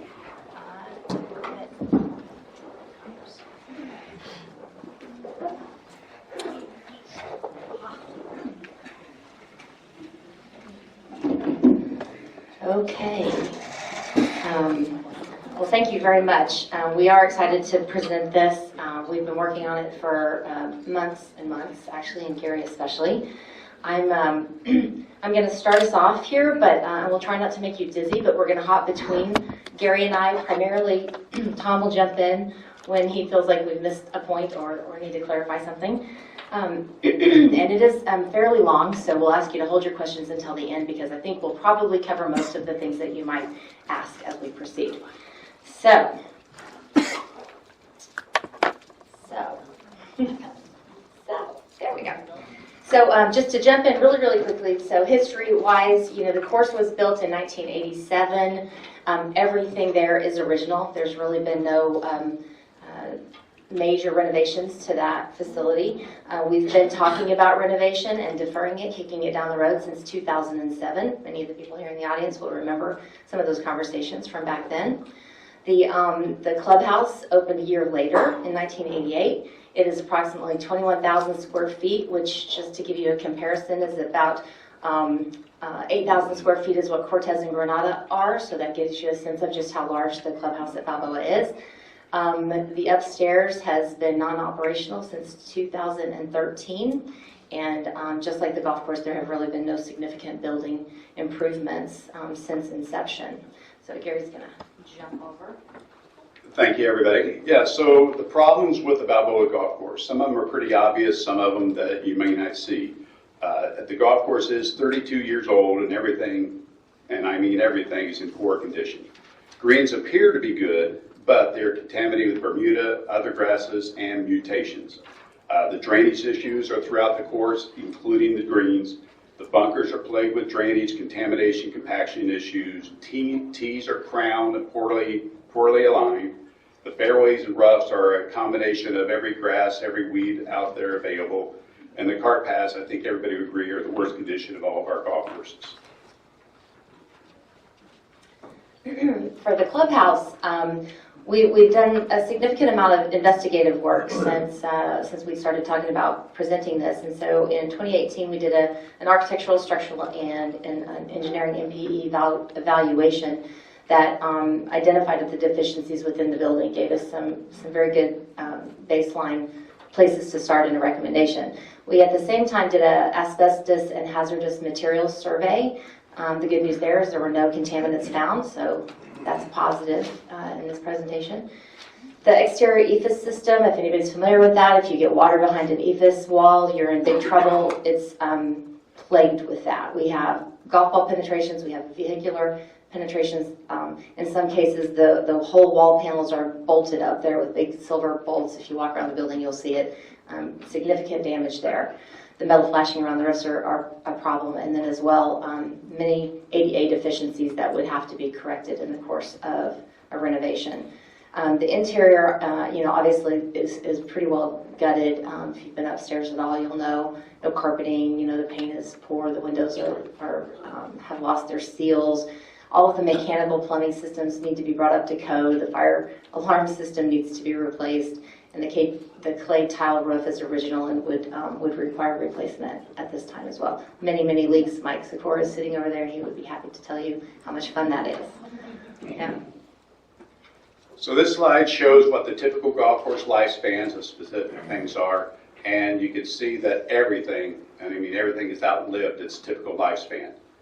The next slide will show that a typical 18-hole golf course renovation today is about 6.5 to 8.8 million. Later on, our proposal will show that we're going to be asking for 4.6 million. Typical USGA greens renovation is right at $1 million. Our proposal for the greens portion of that is $622,000, thereabout. So why a full golf course renovation? The irrigation system right now is averaging a leak per day. We will also double our 2019 budget and expenses for this year. Greens require a complete rebuild that includes drainage as opposed to replacing the top 4 to 6 inches. Tees require enlargement, leveling, and realignment. As I said it earlier, the fairways and the roughs are infested with every kind of grass, weed available, and require re-turfing those to make them consistent with the other village golf courses and also provide the better playing surface for the golfer. Bunkers require rebuilding to today's standards, and I think all golfers again will experience the poor condition of the cart paths. One of the things that will come up later is about how good the village greens, Balboa greens are. That is very true, but once we replace the irrigation system, we will not be able to water those greens, so no matter what, we will have to do something with the greens. The benefits of a golf course renovation for Balboa: state-of-the-art infrastructure with a 30-year lifespan. That is the goal, to give us an additional 30 years. We're going to have 33 years as of 2020, so that will be the goal for this portion. Superior quality fairways, greens, tees, bunkers consistent with other village golf courses. A visually more attractive course while maintaining the existing integrity. One of the things we are doing with this, or not doing, we are not changing the integrity of the golf course. We're not moving holes, we're not moving greens, we're not moving tees. We're keeping the existing integrity of the golf course. This will protect and improve one of our key assets. It'll improve Hot Springs' competitive advantage over other golf courses and communities. We are adding 5 additional forward tees to provide better teeing options. This is one of the requests we've received. And this will also, no doubt, improve property values of the houses around Hot Springs Village and probably throughout the village.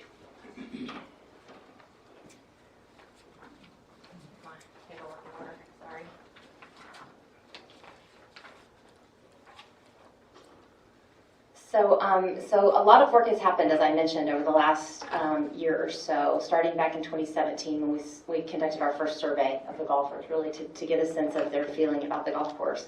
But since then, we have worked with committees. We've pulled a specialized group, a working group together who helped us with the recommendation to go ahead and get that hazardous materials study done, to get the MPE work completed before we came forward with a proposal. We've got key staff members involved, from golf course superintendents, people in public works, people in the recreation world. So we've really tried to do that, to take a very holistic approach to getting as much information as we can on the front end before we come back to you guys, as well as public engagement. So we did hold an open house back in August of last year where we had several hundred people show up. That was a great turnout, showed the interest of this facility. Certainly what it told us is that we don't have any real consensus on any path forward. So, but it did give us lots of good information. You know, we were grateful for that. We have logged all of those results and have that in a document as well. One of the things that came out of that public forum that we held at the BOA was the golfers community wanted bent grass greens. And so we heard that loud and clear. So what we're talking about today is bent grass greens, just to also eliminate that river that may be going on. The golf course renovation is a little farther down the road than the clubhouse. We invited 7 contractors to come and meet with us in a pre-bid meeting. 4 of them came, and then 3 of them supplied bids. If you look at the closeness of the bids, they reflect that our details and specifications were very close, were very good. Remember, in looking at these, the average to remodel a golf course, renovation golf course, is $6.5 to $8.8 million. Our lowest bid right now with contingency is right at $4.6 million. So how does this compare to what was done at Cortez Golf Course back in 2006? The golf course renovation itself cost $1.5 million. The clubhouse also was another $275,000 with some minor revisions.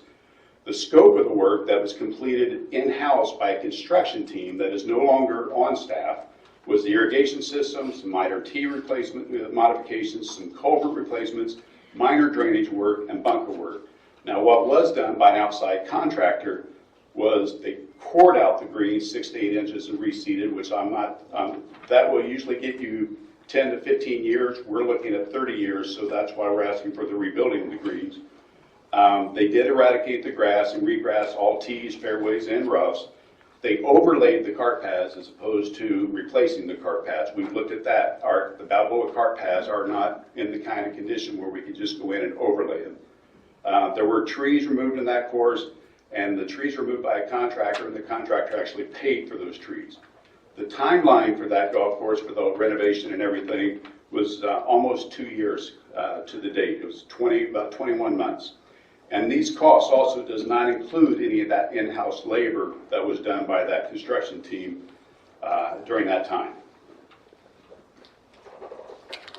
So as Gary mentioned, the golf course side of it is a bit farther down the road, but we've done a lot of work, met with professional folks to help us prepare some estimates for you. And what we're looking at is a couple pathways to repair or renovate this clubhouse. So one would be a replacement to actually right-size the building. Again, 21,000 square feet is a big building. It's a big building that we don't necessarily have a defined use for what's not golf and food and beverage related. And so this particular option that you're seeing here is to tear down the building and right-size with a new construction building at around 8,000 square feet. Again, similar in size to Granada or Cortez. You can see the costs laid out there. Obviously, I just want to point out that these are our estimates for budgeting. We feel good about the numbers based on, again, consultants and helping us pull them together. But they have not been tested against any kind of an architectural rendering, and we don't obviously have a scope of work established. We're going to wait and hopefully get some direction from the board on that. The second option is to renovate the building. And again, it's big, and so while your costs may be slightly less per square foot depending on the scope and scale of the renovation, and you can do it very, very minimally with minor things, on up, but certainly you have to, and based on the MPE study, they're kind of the lowest possible denominator to get that building up to standard is at that $110 a square foot, and that's mechanical systems, ADA deficiencies, leaks, the roofing, those things that have to be done. So really, $110 a square foot would be your bare minimum. So at that $3 million mark, we feel like is a reasonable expectation for the basics on option 2, which would be to renovate the existing building. To give you an example there, as Gary kind of did with Cortez, when we did the DeSoto Clubhouse renovation, that building's just about 11,000 square feet.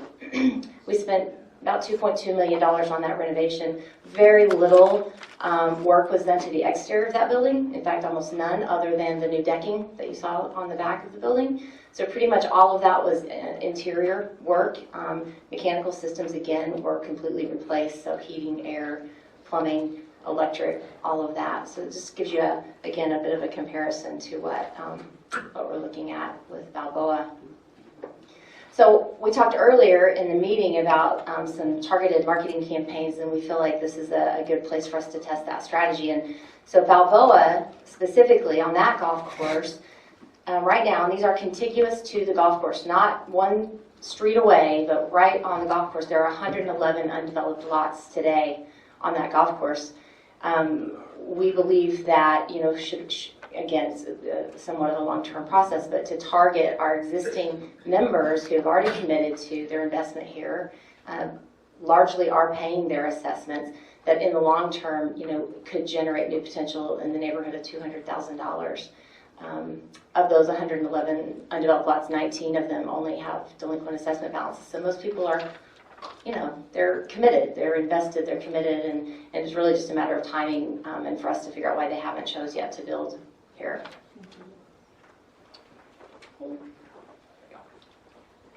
Later on, there'll be discussion on how this project could be funded. One of the things we're going to be looking at right now is if we were to proceed with the 2020 budget and proceed normally, we're going to, by doing this project and closing down the golf course and the clubhouse, we're going to see some savings.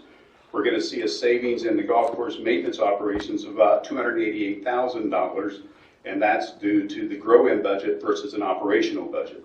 We're going to see a savings of about $85,000 in golf ops. We'll see another $51,000 in food and beverage, so we will see a total savings of $424,225 that could be applied to this construction cost, because this is what we will not spend from an operational standpoint for the golf course.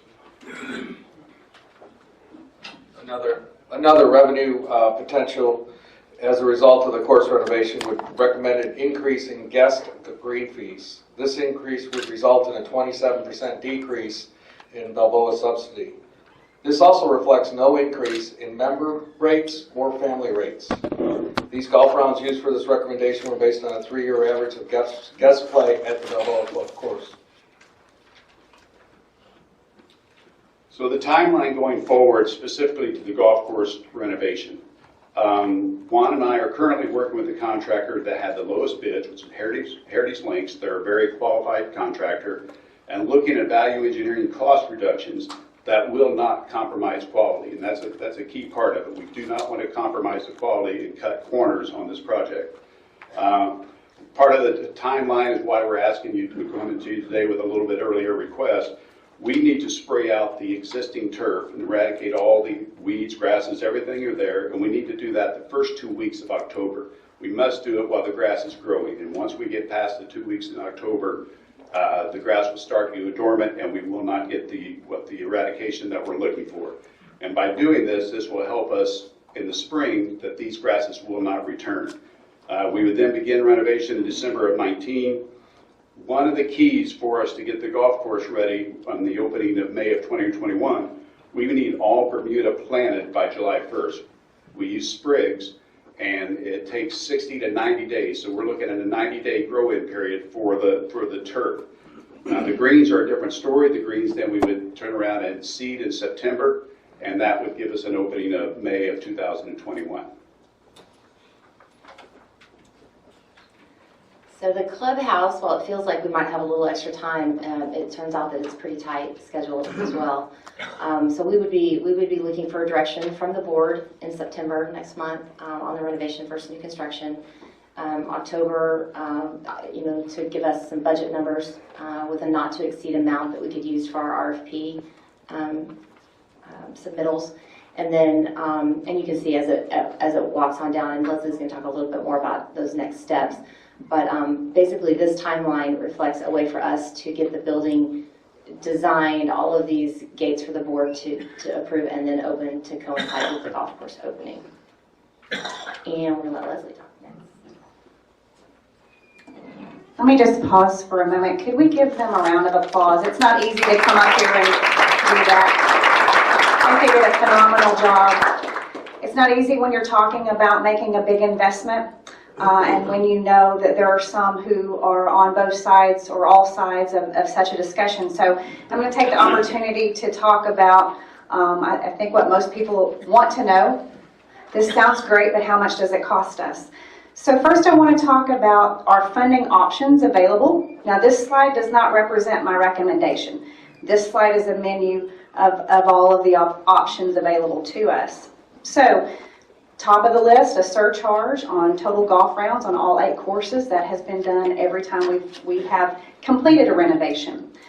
Traditional borrowing, this is a long-term asset, as Gary mentioned, a 30-year asset, and long-term borrowing should be considered. Member investment, this would be something like a person who actually wants to make a contribution to this effort, possibly have a plaque hung in their name, etc. A special assessment, budgeted capital improvement, sponsorships, whole sponsorships, all of the various things you could think about that you could sponsor on a golf course, and property owner co-oping and crowdsource funding. You're looking there at a list of the surcharge, what the surcharge revenue would generate on between 200,000 rounds and 240,000 rounds. So for instance, at a $2 surcharge, you are, based on play, you're generating 400,000 to 480,000. On up to a $4 surcharge, 800,000 to 960. Stephanie, did you? Oh, there you are. Thank you. Okay. So here's our recommendation. You all, and let me just preface by saying this, you all asked us for a comprehensive plan on both projects, and that's what this recommendation is based on. We believe the funding should include a combination of that surcharge, or capital budgeting, traditional borrowing, member investment, and sponsorships. And you see that broken down below. Further, we recommend our clubhouse option 1, which is to rebuild and right-size the golf course clubhouse and grill to coincide with the renovation itself. You see there the amount that we would generate for that $6.8 million project. Yep. So you're probably asking, well, okay, Leslie, are you asking us today to approve $6.8 million? No, there are some additional board approval gates. Both teams went over the timeline, but let me just clarify the board's approval gates. So in next meeting, we'd like your decision on the clubhouse. Do you want us to focus our efforts in renovating or right-sizing? Also in September, we'd like your decision on the golf course renovation scope. In the board Dropbox, you have the menu of what each of those component pieces are. We're certainly happy to provide any additional information that you need, but we need consensus that we're doing a full course renovation. Because as like Gary said, they need to move on with actually killing the grass and moving on with that project. That same point in September, we would have the contract available for your review. Then in October, to coincide with our budget approval process, you would approve a not to exceed budget on both the clubhouse and the golf course project. Also in October, you'd actually approve the golf course renovation contract. In December, then, the staff would bring forward a clubhouse project recommendation and a contract for your review. That, of course, would be based on some of the RFP work that Stephanie mentioned. Then in January, we'd like for you to approve project team and the scope of work on the clubhouse, which will facilitate other activities just like what happened on the golf course itself, where we have to get with the contractor, kind of nail down all of the specs, get that back before you, and then in June to actually approve the clubhouse design and the contract. Very similar to the process we used on the pool. So there's several gates, kind of the scope of work, kind of the budget approval, if you will, the not to exceed approval, the more detailed finite information with contract approval, and moving on from there. So with that, we'll take any questions that you have. Let me, everybody wants to talk, so Dick, why don't you start? I just want to address the golf course, Gary. I'll let Diana address the clubhouse, because as board members, we were each given a separate project to ask questions and make recommendations. Me, the golf course, Diana, the clubhouse. And on the golf course, I asked for a menu of prices coming down for each thing you would perform. And Gary, if I were you, I would ask for everything, because that's what you should do in your job. But as a board member, we have to weigh this. I think it's the largest capital expenditure I've seen in my 14 years here in the village, against the $45 million that's sitting out there for other capital. And we haven't seen Jason's projections yet on where that $45 million needs to be spent. And I'm assuming that most of that is in his area as well as the golf. But to make this large of a capital decision, we asked for other things. We asked to see, I thought Tom Clark came in here and made recommendations a few years ago. We asked to see what those were. We haven't seen them, just as a due diligence matter. There are options on how we do things. For example, the greens, what would a French drain option on the green do as opposed to completely replacing the greens? Is that something you would consider? I don't know. But it's something I think we would like to see along with the menu in order to make a really, really informed decision and take it in the context of all the other capital additions that we're going to have to make over the next few years. So that's my concern, and I would like to see a menu. I'd like to see any other recommendations have been made. I'd like to go through the golf course. We've asked for that with a tour. I understand you're going to fill in the ditch on 15. I'd like some explanation on that, you know, if that's part of your project. Gary, would you like to address any of these Well, comments yeah, that he's made? I've answered all the questions that he's asked and put it in a form, and I believe you've had access to the answer to those questions. So there's It a couple wasn't all. It wasn't all. I answered each one of them, but I'll get to a couple of things. One is you talked about the Tom Clark. I've never seen what his recommendations are. I don't know what they are, but I will tell you this. I've done renovations with and without bringing the architects back.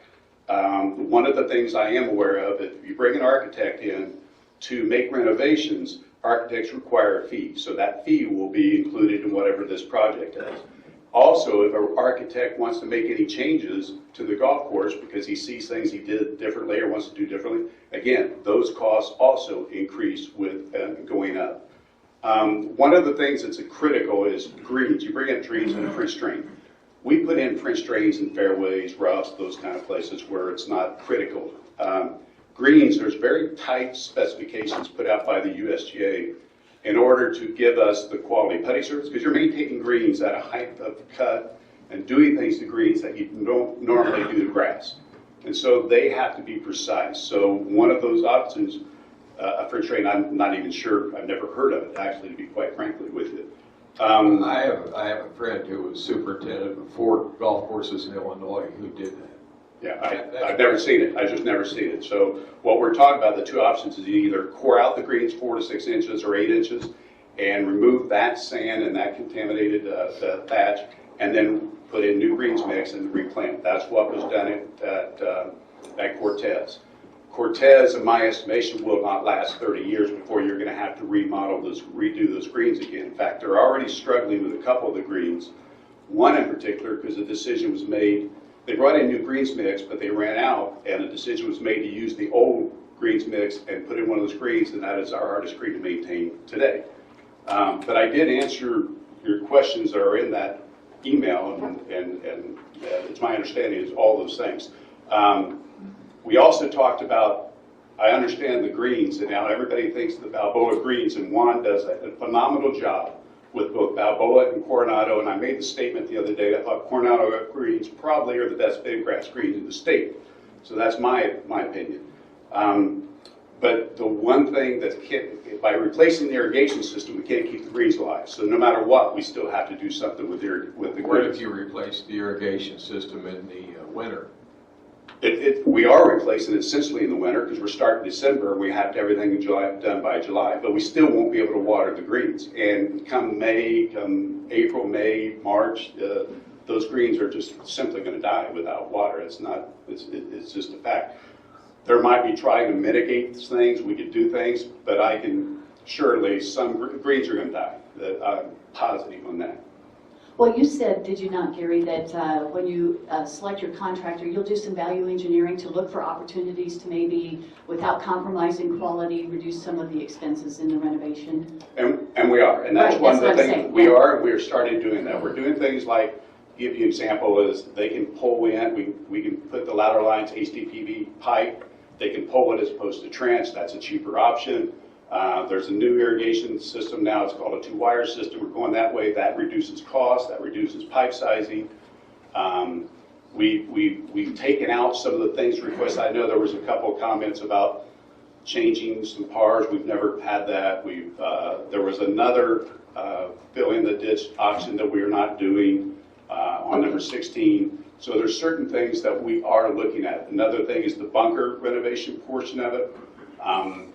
It's my understanding, and I don't know facts, that somewhere Diamante spent $500,000 on what their program just did. We're looking at $330,000 for our bunkers and what we're planning on doing. So we are currently trying to look at those numbers and bring those costs down. All right, I want to give everybody an opportunity to ask questions. Nancy, let's go next, and then we'll circle back. This may give be everyone an opportunity, then I'll circle for back. Stephanie or Leslie. The clubhouse as it stands today at almost 21,000 square feet, what are the annual utility costs without anyone being in it? Honestly, I'd have to probably defer to Liz. I don't know. We had that at the presentation, I remember, and off the top of my head, I cannot remember the cost of that. 10,000, 15,000, somewhere in there. Yeah, and part of the problem is that half the building is being used. And so I've got utility costs for the building for downstairs. It's all on one meter. But we have taxes and insurance on the whole building, whether we're using the top half of it or not. And so I think, Steph, remind me if I'm wrong, but I think total cost for that facility, taking out the operational cost for a pro shop and the food and beverage that are directly associated with them being open, I think it was somewhere around $50,000 to $80,000 a year. I'm guessing, like in my head, I'm trying to remember. We can get you specifics, so obviously we have all that. Okay. Is that something that you've taken into consideration with the funding? With your option A, obviously, if you go down to an 8,000 square foot building, those costs will be much, much less. right? That's true. I mean, the other reason that the utilities are lower right now is we have a non-operational kitchen. As you know, those are very costly to manage, yeah. Thank you. Tommy? First off, let me say, I believe the course does need to be redone. The biggest concern I have is how we pay for it. You put something out here and where that money's going to come from. But it looks to me, no disrespect, that your traditional bar alley doesn't include any interest or carrying costs. It's just a strict one number that gets you to the $6,800,000 and some odd thousand. Yeah, you're not looking at the future operational impact of that, which would include, of course, our project plan has that, and that's something that we can also release and would be showing you during the budget process. So Yeah. you're going to fund 1.5 or is it 1.9 million here out of surcharges, okay? You're going to fund 2.2 out of capital. However you finance this 2.5 million, it's going to have to come from somewhere. And as we discussed, the payments on it are, and as we discussed earlier, it's not like we've got excess money just flowing out of the coffers right now. So given that, what gives if we spend 2.2 million in capital and another 2.5 million over some period of time? Do we do less deferred maintenance on culverts, roads, and whatever? Where's it go? Where's it come from if we don't get a rate increase? Yeah, I mean, that's exactly the discussion, is future budgets. I mean, we're making an amenity decision that is going to impact future budgets, and we're attempting to minimize that. We would love nothing more than for somebody to maybe fully sponsor that. I mean, we would love that. We would love if we didn't have to do any surcharges. We're certainly going to push in that direction, but we're being realistic as well. This is a big project, and it is going to have future implications, both negative and positive. Because remember, some of the future implications are also if our marketing plan isn't effective as we believe it is, and it's going to turn on utilities assessments. So there are also some positive operating sides to this to consider. Well, I understand. Obvious thing I would say to come up with the money is you get some kind of increase in something. And I doubt we're going to get a lot of votes for an assessment increase if that was the way you ultimately had to fund it. Or for that matter, a special assessment, which those might all be logical things to do, but they also have to pass.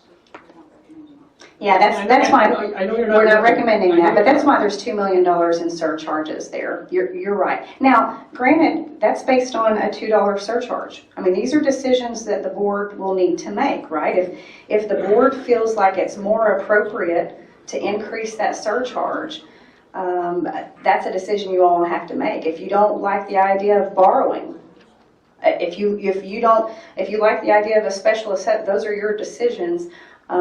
These are the menus that we feel like softens that blow. Well, there's no doubt you have to borrow because we don't have $6 or $7 million laying around, so you've got to fund it through some mechanism, or otherwise you're going to have to do the renovation over the 10 years it would take to pay it back. Exactly, yeah, that's right. Okay, Buddy, do you have any questions or comments? Mike? No, not right now. Not right now. Diana? And then I'll circle back. As Dick said, I had some questions about the clubhouse, and my questions about the clubhouse go back nearly a decade. I can remember being on the 2010 Strategic Planning Committee and talking about this issue, as you well have, in your presentation indicated that, this has been going on for a long, long time, kicking the can down the road, so to speak. But we in America have a tendency to tear down and throw away. And as you stated, that building is a sound building. It's got good bones. I've also heard since 2010 that that there's a possible need for additional office space for our workers here in the POA, and that for many, many years I've heard about the police station being inadequate. And while we're looking at this and examining this as a 21,000 square foot building, of which we're only going to utilize 10,000, say, if we say that, half of it's upstairs and half of it's downstairs, I don't think it quite works out that evenly divided, but for the sake of simplification, let's go with 10 down and 10 up, and say that our 10,000 downstairs, that we would be maintaining the golfer's experience there, which is where the golfer's experience needs to be. That is really the only place that we have a true 19th hole experience left in the POA Village, since we have torn down and eliminated that at the DeSoto Club, and the rest of the bars are very, very, very tiny in comparison. And I mean, I look back over the years of having tournaments there and all the neat things that go on and waiting for people to come in, and just how the whole setup is for downstairs, for the golfer's experience to be downstairs.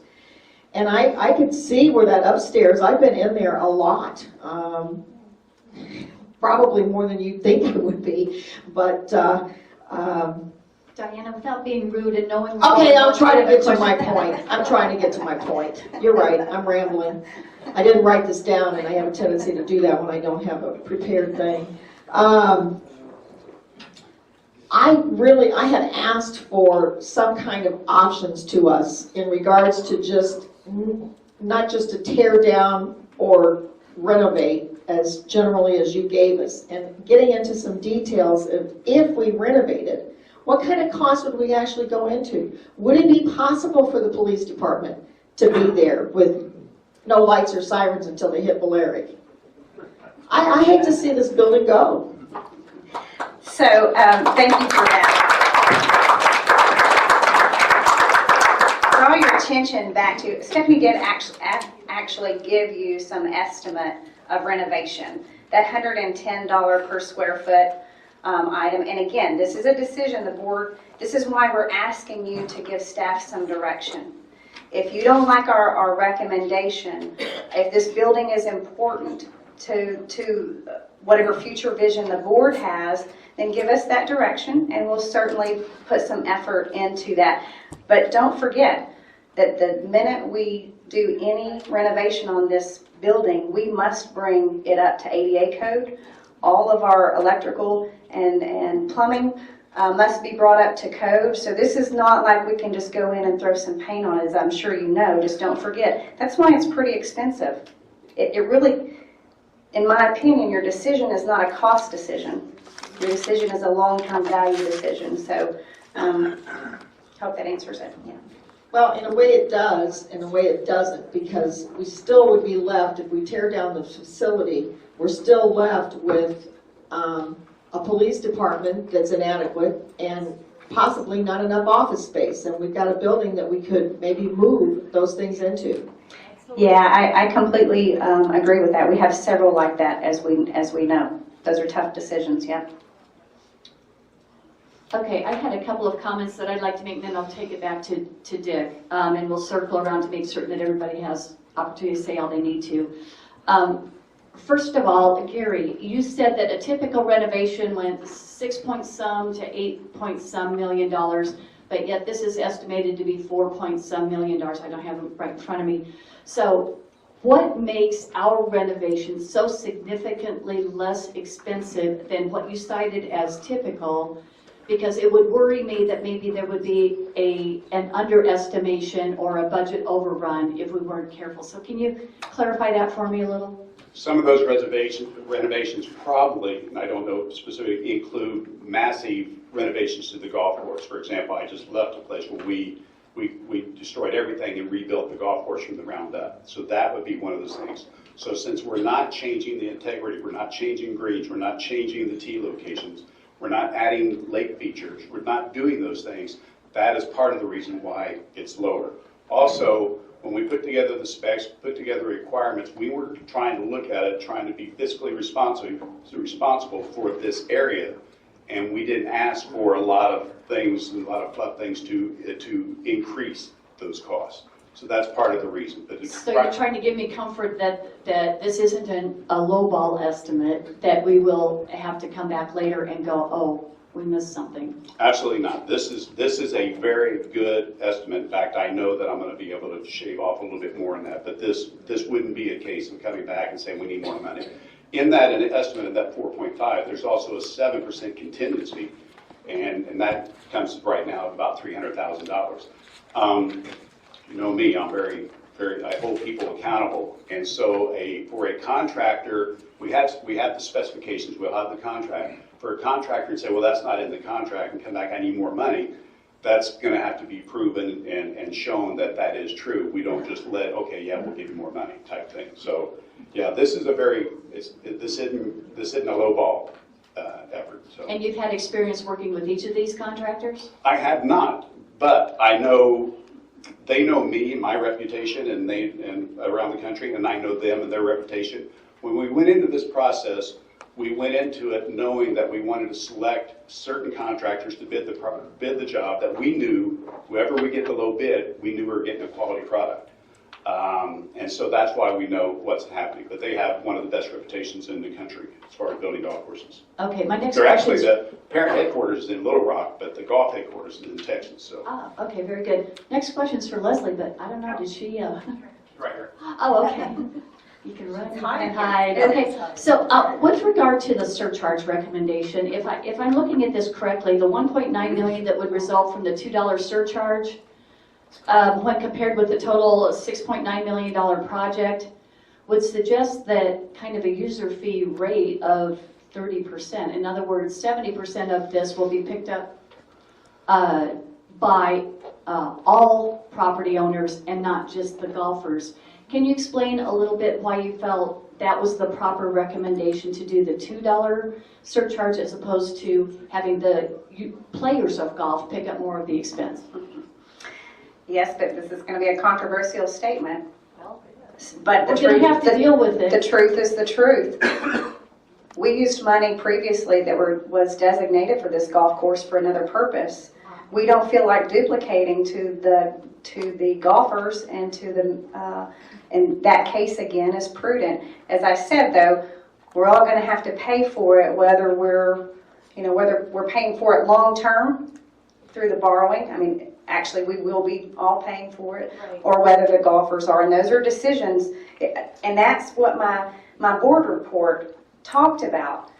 What's the balance between what is a community value and everyone should pay for it versus what is an amenity user value. This is a prime example to use that. So this is kind of a reparations. It kind of is, which makes this a little difficult conversation, and which why I'm standing here making the recommendation and making sure that I'm fully accountable for it. Okay, very good. And my final question before I come back to Dick, how do you expect to engage the community in this conversation over the next month? Yes, so we have a Forward Together forum. The date is not set yet, but what we committed to was basically taking this presentation. You know, we have a large number of people here, but certainly not indicative of our actual community. So we'd like to have a Forward Together forum to run through this again. Hopefully tweaked with whatever direction. Again, looking for direction from the board at each one of these conversations. So the more you can tell us, scrap that, go in this direction, the more we'll fine tune that conversation with the community. September? But before your September board meeting. Yes, that would be good. Yes. That would be good timing. Okay, Dick, I'm done with my questions. I have a small question for Gary and a large question for Mike. Gary, my ears went up when you said that Cortez sold trees and made money off of it. At the end of 11 and before you get to 12T, there's probably 15, 20 mature cypress trees there. I'm going to take a guess that cypress is very valuable, and those trees don't come into play at any time. Would that be something you could pick a few bucks up with? We would definitely look at it. I'm not sure how that works. I've never done that before, so that's not my expertise. But yeah, we would definitely look at it. We are looking at our staff removing a couple of trees. One of number 17, right? Of which one? The trees is part 3. I can't remember. There are some trees. One of the holes. 14 on the right that we're looking at bringing down, but that would be another example if somebody would come in and pay for those trees. I don't know. Thank you. Okay. My question is, we have committees that sometimes get disgruntled because they're not included in big decisions. For example, the golf committee in Troon. What do you see as any golf committee involvement in this decision? Oh, well, they're discussing a lot of things. Gary and Tom do a pretty good job of updating the golf committee as to what's going on. I think they've pretty much seen a lot of this or talked about it anyway. If I can interject, we did have a meeting with a golf subcommittee. Tom and I had put together a list of ideas and things to do in the golf course. We then met with the golf subcommittee to go through those, and some of those, I can't remember which ones were taken out, and they had ideas to add back. But we did go through a golf subcommittee meeting. They were engaged, right? Yes, they were engaged. The golf subcommittee was engaged. We met to go specifically hole by hole what to do. All right, Nancy, anything more? Tony? This is for Leslie. As you raise the surcharge, there's always an opportunity, and I don't have any empirical data to support it, that you lose rounds. And I don't know how to quantify that. And I do believe you've got to balance any surcharge with the rest of the general assessment revenue because it does benefit the entire community. But, just a point, I did a little analysis myself. If you tried to fund this all through a surcharge, as some people would like, and if I assumed the cost of this whole thing was $6.5 million when I did it, I assume 200,000 rounds a year, and I assume a 5% interest rate with quarterly payments. It takes almost 11 years to pay it off. That won't get it. So it has to be balanced in some fashion, no question about it. Absolutely, and that's, like I said, why we're trying to soften the blow in any one area. Thanks. Okay, very good. Anybody on this side of the table that has anything more to say? Diana? I just want to add to the statement Leslie made about how we had used funds before that came in for this project and didn't get used here. And I may be wrong on this number, but I believe that Cooper made a settlement with us a number of years ago in recognition of the irrigation system, and to the tune of about $500,000 that was the seed money for building the woodlands. Yeah, I think it was 600,000 is my estimate. Basically, the Balboa Golf Course irrigation was not completed. The course itself was not completed, and that was their payment to complete that. That money was subsequently used for the woodlands. That's history. I mean, we've got to put that behind us, but you're absolutely right. That's how we got to where we are, which is why I don't feel like we can come back and kind of double up on that again. I just want to make sure that people that haven't been here maybe as long understand a little bit of this history, because it is important that we all as a board members understand it as we make our decision. Very good, thank you. Okay. Leslie and staff, Stephanie, Tom, Gary, everyone that was involved, thank you very much. This was a very important presentation. And if somebody would show me how to make copies of this from my Dropbox so I could have paper copies, I'd sure love it. Let me mention that we will have this presentation on the website. I forgot to say that early on. So yeah, a lot of information and certainly people in the audience too. Okay, very good. We are coming up on 3 hours on this meeting. And so we're going to try and get through the rest of it expeditiously. Next item up is the bylaws revisions reviewed by the governance, recommended revisions to the governance committee charter is next up. As chair of the governance committee, I will start the discussion at its retreat in May 2019. The board indicated a desire to revise the governance committee charter. The red line version of that charter revision has been attached and is offered for discussion as new business in today's meeting. Who would like to kick us off? Tormy. I've read the charter. I think, generally speaking, it makes some big improvements. I do have one thing I want to suggest that we might want to consider adding. I believe that governance committee a meeting should have at least one, if not three, members from the who are just POA property owners, not board members or staff members. These people will be responsible. These people are responsible for recommending changes to eliminate the conflicts between the POA's articles of incorporation, declaration, bylaws, general policies, and operational policies utilized by the POA. We all know there's considerable conflict there, and we need to move forward and get it done quickly. Now, I believe today, and Nancy can probably speak to that, we have a committee that's looking into this, correct? But I think having these non-board member, non-POA members on the governance committee would make sense. That's just a recommendation. Okay, let me make a comment to that.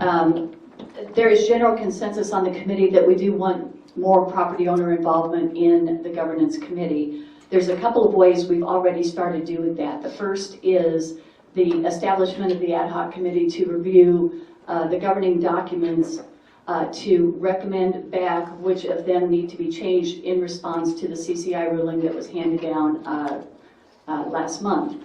That was one way we wanted to get some property owners involved, and we do have 2 property owners involved in that, as well as 2 board members.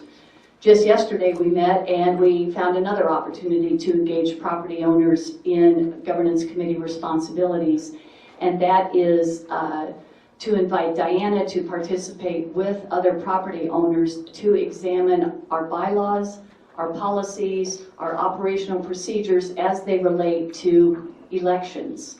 And we do want property owners to participate in that. More specifically, we'd be interested in inviting the former chairs of the election committee to participate in that.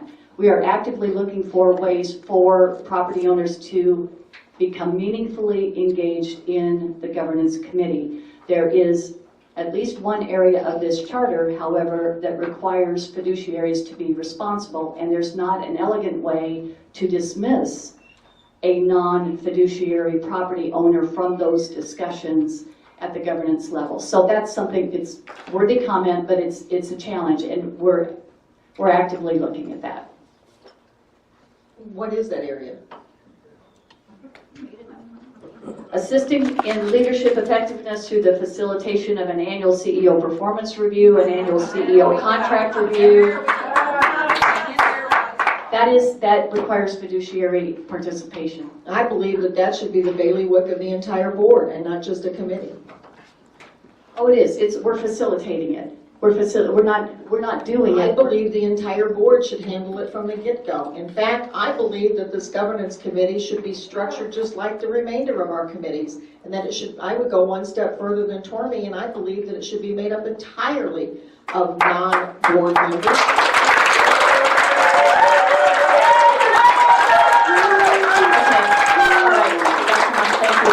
Can I finish, please?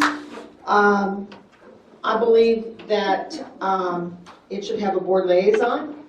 I believe that Leslie would serve very well as a staff liaison if she'd be willing to do that, because her expertise in this area is very, very good. But I think to operate in any other way, I've attended several of your governance committee meetings as an observer, and in those few hours that I've been in there, I have observed times when your committee has operated as a mini board, and I just disagree with the structure of it to continue on the same way that it's always been, even after I tried to bring a bylaw change to that regard last month.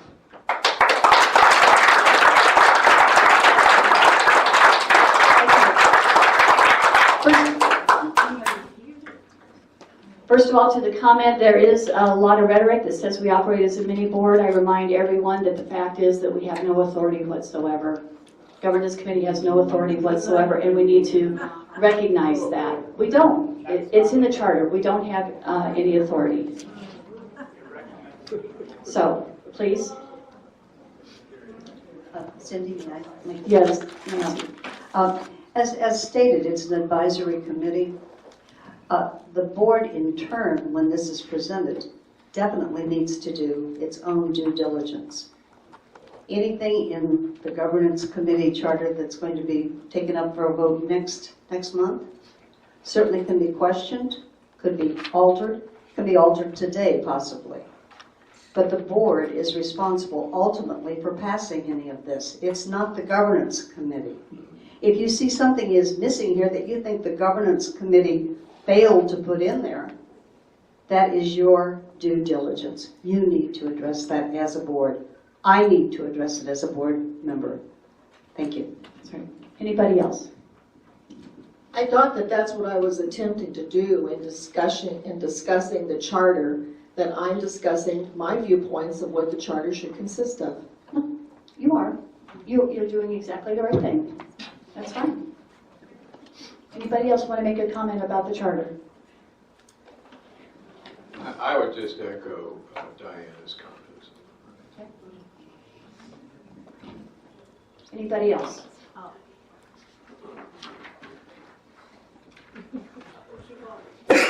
Okay, that discussion, no one has anything else, we'll move on to the next discussion item. Bylaws revisions reviewed by the governance committee. That was introduced in agenda setting as a placeholder for an article, bylaws article change that has been proposed. It was proposed by Diana. I'll read it and then I'll invite Diana to make first comments about it. This is recommended revision to bylaws Article 7, Section 6. And again, we addressed this yesterday, so forgive the untimely availability of this information. At its August 20th, 2019 meeting, the Governance Committee reviewed the bylaws Article 7, Board of Directors, Section 6, Removal section. Current language states, a director may be removed from office for cause by majority vote of the Board of Directors. Committee members agree that a simple majority vote is too easily obtained and that a removal of a director should be a serious consideration. The Governance Committee recommended revisions as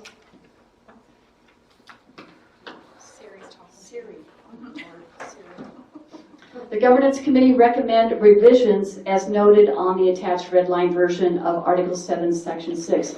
I'm going to speak to that directly since many in attendance probably haven't had an opportunity to see this. Section 6, removal says a director may be removed from office for cause, not by a majority. The change is to a 2/3 majority vote of the remaining directors with no recusals without a conflict of interest. That's the changes being made. While prior it was a majority vote of the directors, now it's 2/3 majority vote of the remaining directors with no recusals for a conflict of interest. I invite Diana to make first comments as the sponsor of this. I brought this before the Governance Committee yesterday because I feel that it is a long, grueling process to get elected to this board. It takes a lot of time, it takes a lot of money, it takes a lot of time and effort to serve on this board. It's a very, very serious matter to remove somebody from this body and what reputations you might damage, etc. So therefore, I felt that we needed to up the ante and require a 2/3 majority vote. I do have a question for the Governance Committee and what the word remaining directors means. I did not have that word in my presentation to the Governance Committee, and it was added, and I'd like to know what they mean by remaining directors. My understanding is you all wanted to... Yeah, I remember what it means. First off, there are 7 directors today, right? So if anybody was going to be removed based upon that discussion, it would take 5, 2/3, correct? Because 2/3 of 7, I think, is 4 point something. What that was referencing was, if there was an action and no person ever replaced that person that got removed, okay, 2/3 would then become 4. So, but assuming you replace that person very rapidly, you'd still be back to the same 5 number. But they wouldn't be removed until after you had the vote. So there That's wouldn't be my point. remaining. My point is that all existing board members get to vote for any action like this. It's after the vote if someone was gone and there was another action. Oh, I see. I think too it revolved around the conflict of interest, the recusal. If there actually, so it might not be worded appropriately, but I think you had some concerns, Diana. You wanted to make sure that I wanted to make sure, I put in you're right, I put in the clause that no recusals without a conflict of interest, because I didn't want somebody to just say, no, I don't want to vote on this. Right, so if there's a recusal, then it's the remaining directors. I got it. Thank you for the clarification. Thanks for the reminder. We could probably clarify that. We could probably clarify that. Okay, very good. Any other comments or discussion on this particular bylaws matter? Okay, then I expect to bring both of those for a vote in the September board meeting.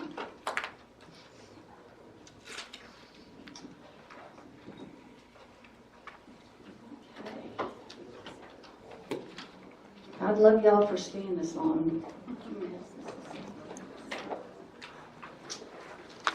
Okay, now is the time for us to hear from our public. Do we have a list?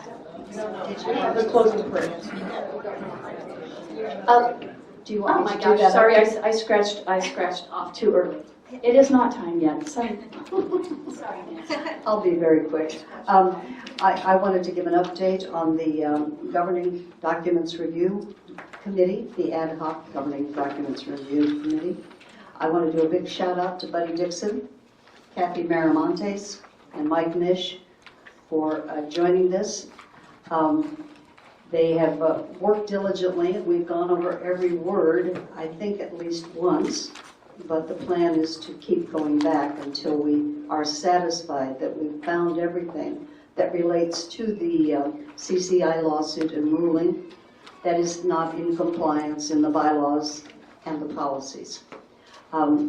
We have a meeting tomorrow, and we'll be back at it again. Thank you again. Kathy's right there. Thank you. I think Mike is enjoying his 60th wedding anniversary. So, thank you. Well, thank you, and thank you to that committee. And just to restate, this board's committed to making certain that we get all of our governing documents compliant with the ruling as it's been issued. That's our commitment to the association, and we're on it. And they have a deadline of September 9th. September 9th, so action will come forward soon. Okay, forgive me for skipping. I guess it's a long meeting. Next up is board member comments. Opportunity to make some final comments. Diana, let me start with you. I stand by my convictions that the governance committee should be just like our other standing committees, made up of non-board members with a board and staff liaison. There isn't anything this committee should be doing of a sensitive nature that prohibit this makeup. As a member of the board, I view our role as the legislative branch. Our CEO is the executive branch.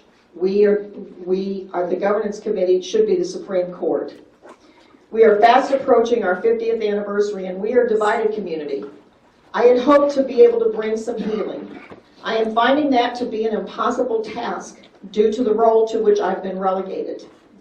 To my knowledge, I'm the only board member in our history who was not given a liaison to any standing committee.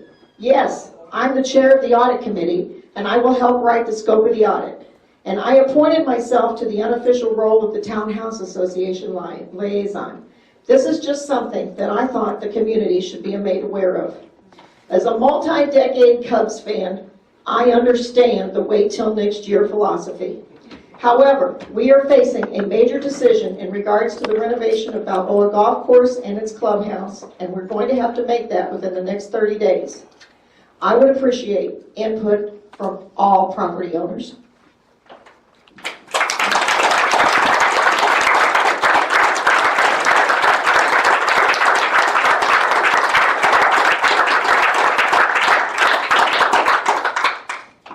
Yesterday, I was involved with the golf committee on 3 interviews for filling a position that was open, and was pleased with all 3. It was very difficult to select even one of them. But Bruce Limousin was selected for the golf committee. I think he currently runs the UGA 9 holes and maybe even the Wild Bunch, whatever that is. Yeah. Also, I want to say that last night my wife and I were on Danville Road. The bridge after the gate has been paved, it is a lot nicer. So that road looks like it's finally done. Thank you. Thank you, Mike. Buddy? Nothing? Dick?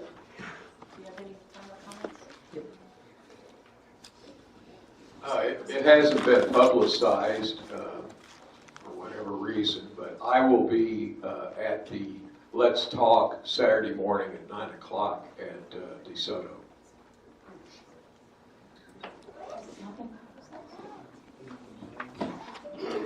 I tried to explain to Dick why it hadn't been, because we've been switching around as directors. I believe Diana took Tormy's place last time. Oh, you took, see, well, that's because Mike took Tormy's place. Then you took Mike's place. And then I'm taking Buddy's place on Saturday. So that's why it hasn't been put into the Village Digest, because, gosh, we just don't know who's going to show up. But there will be 3 people there Saturday morning at 9 o'clock at DeSoto, and hope to see you all there. And Tormy's taking Tormy's place. Dick's taking Dick's place. Okay, you have nothing else. Okay, that's the end of the board member comments. We have our closing prayer. And then comments from the audience? Is Yeah, that where we that's want how to I do that? am. Okay, then invite, Diana, would you introduce our new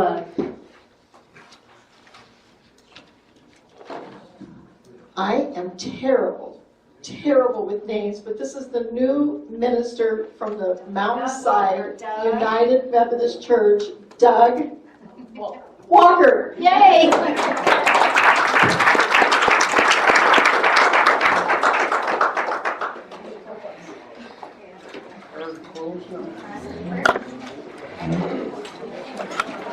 Thank you. I will be short because I know there's public comments coming up. So I appreciate the opportunity, Madam Chairman, to pray over this process. Let us pray. Our most gracious and loving Heavenly Father, we thank you for the ability to freely gather in this place, covered by your peace and your grace. We continue to pray for our leaders at all levels in our city, our state, and yes, Father, in our nation. Grant to them a spirit of love and gentleness, as well as all of us, Lord, as we develop culture and enjoy the relationships with our neighbors here inside the village. May all that has been said and all that is about to be said be blessed by you and bring honor and glory to your Son, Jesus Christ. It's in his name we pray. Amen.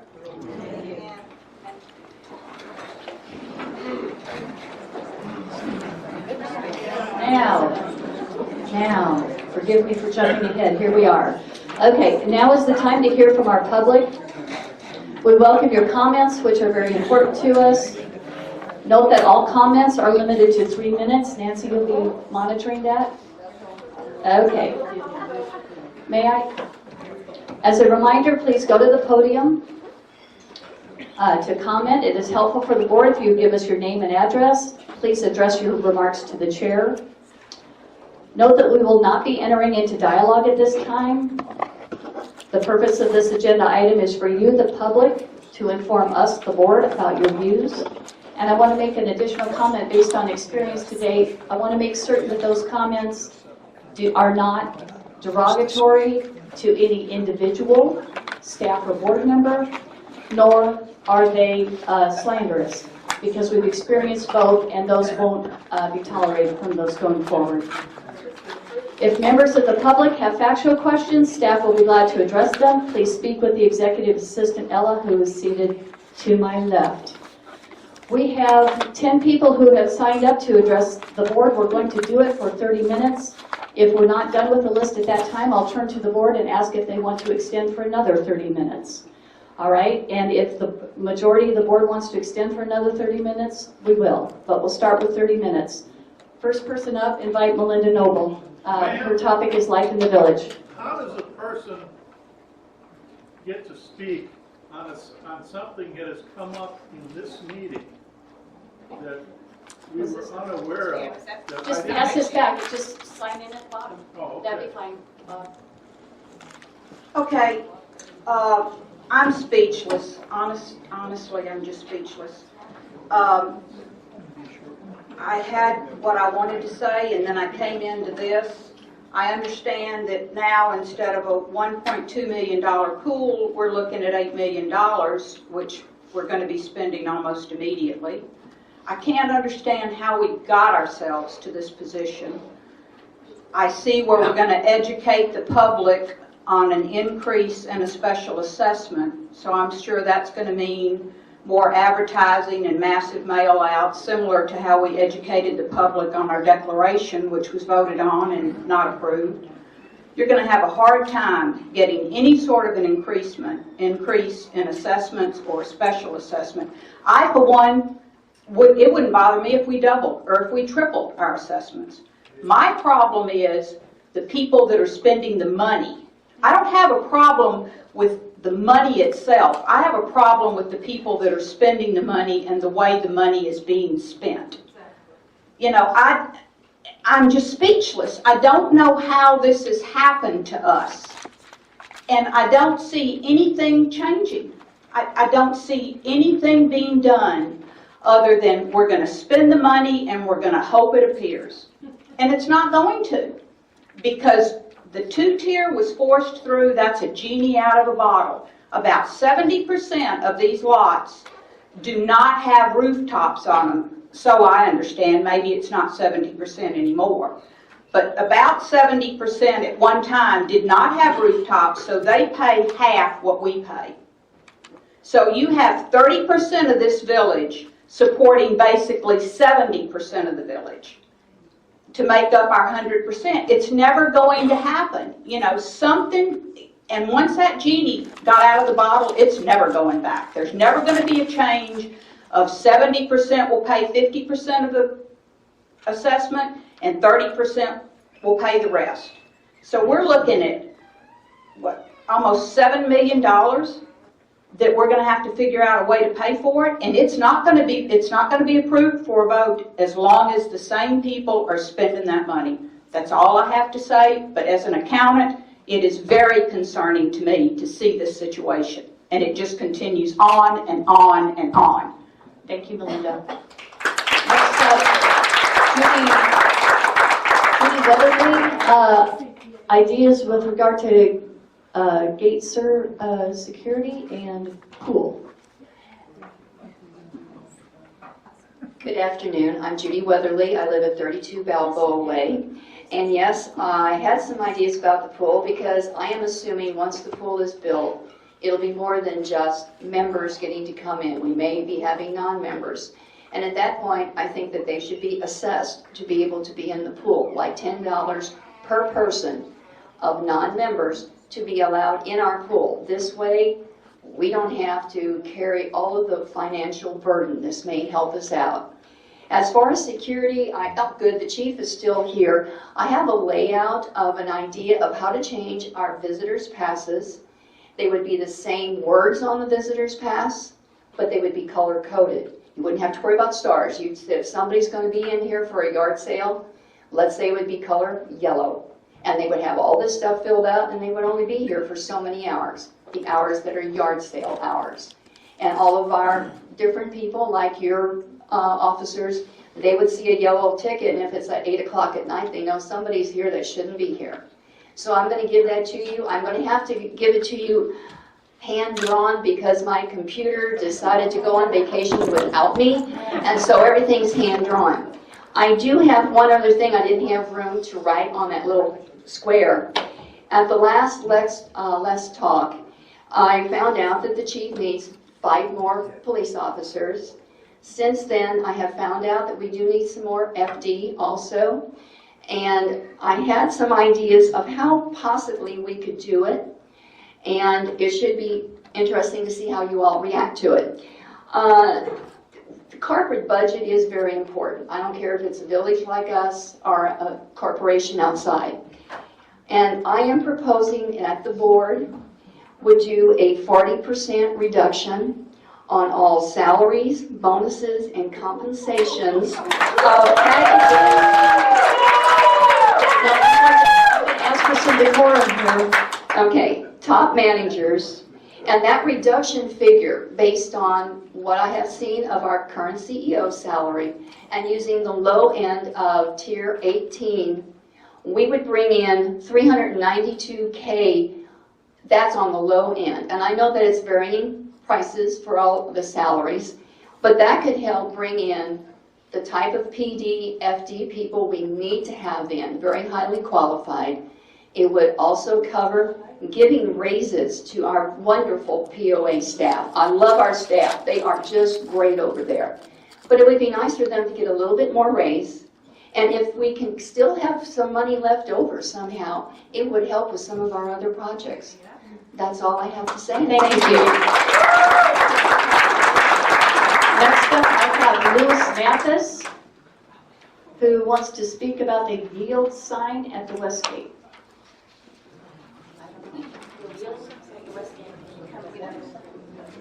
Louis, welcome. Thank you. My name is Louis Mathis. I live at 29 Barcelona Lane. Years ago, the very day that yield sign went up at the West Gate, I was on the phone to start complaining about the rights of that sign to be there. Now, I have a map that I have drawn that I'm not sure, did I give this to you? That lane that is the right-hand lane does not inherently belong to anyone except the people turning right from Highway 7, because that's the only lane option. The people turning left from South 7 or coming straight across from the shopping center can only move into that left-hand lane. As you can see from that map, there's an island there. From the intersection at 7 to the end of that island is 59 feet.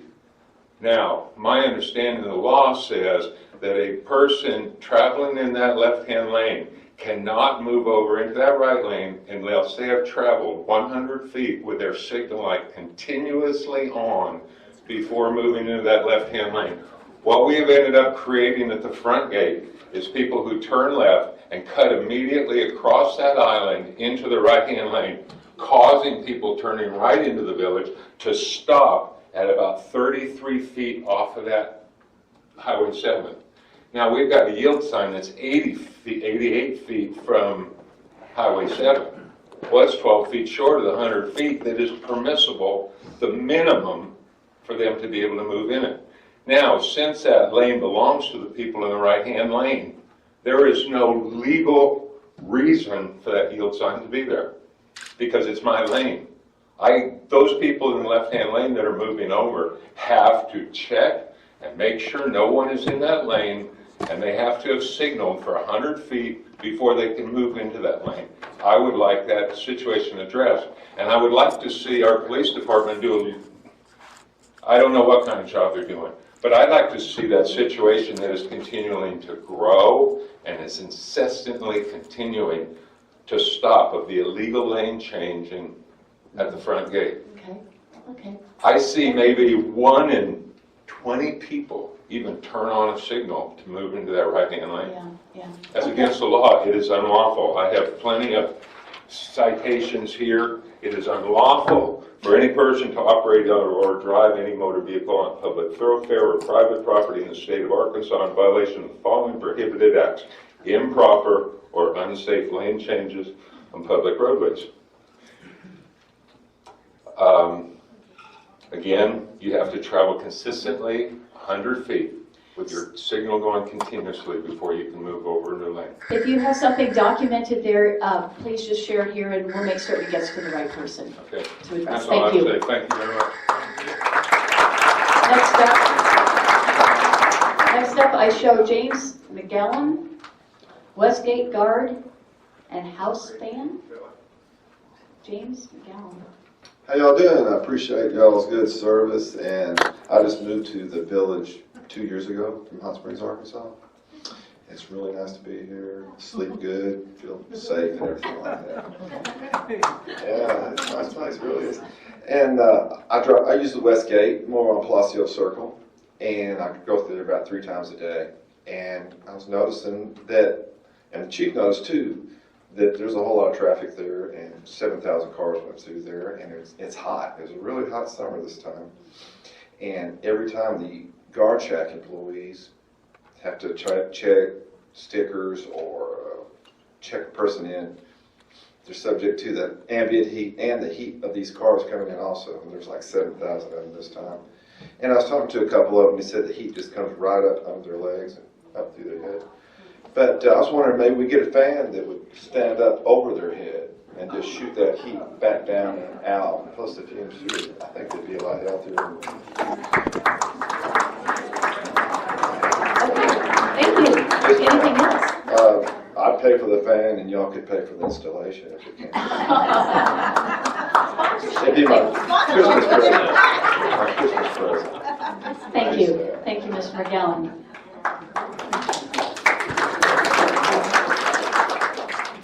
Steve Rust, and you did not put a topic down. That's correct, because I wasn't sure whether I would speak or not. And before I read this, I'm going to say I have no hatred toward anyone in here, but I very strongly disagree with our leadership, with our management. These are my opinions, so you can't tell me that this is slanderous, because I'm stating my opinions, and this is my time to speak. I hope the grievance filed against 2 directors has opened villagers' eyes to the truth. I hope that some media represented have the courage to publish the truth. That truth being that our CEO and some past and present board members are on a mission to control a village and refusing to hear from villagers. We have a very controlling CEO and a board chairperson right in line with the CEO and a board chairperson who openly states that she does not represent the property owners, but rather the corporation. We, the members, are the corporation. We now have further evidence of this desire to control by the fact that our CEO has filed a grievance against 2 directors Steve, I'm going to stop you, and this is not going to be very popular, but you're talking about a personnel matter, and you're targeting individuals in that conversation. Because they dare to have a different view. Steve, I need to ask you to stop. Do I have support of the board? A different view is encouraged in our governance documents.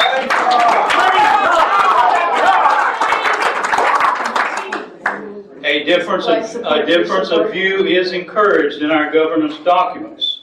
These board members were duly elected by the villagers to represent us, Steve, I need to and there is no reason that there should be an effort to remove them. This action by the CEO and supporting board members demands that villagers rise up and use whatever means necessary legally to remove our CEO and these board members in support of her and give property owners a voice. We are the ones that pay for the operation of the village.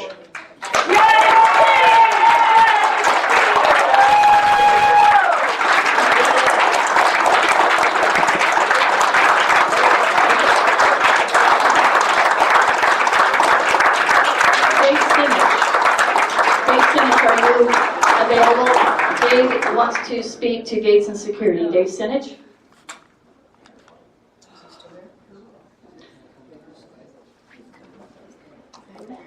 I don't know. Is that you, Dave, way in the back coming? It is? Okay. Very good.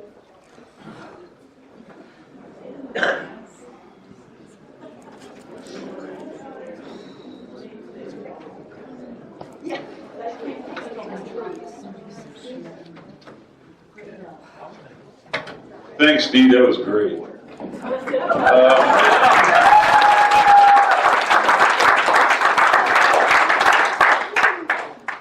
In your memo, you said that you plan on manning the gates for God knows how long, but I'd like to put in the minutes that it's 24/7, 365 days a year for the rest of your 10 years, and if you get reelected, to the length of that tenure also.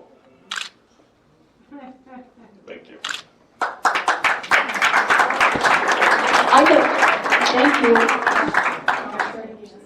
Claire Nicolosi, you would like to discuss an invitation to the Community Foundation celebration.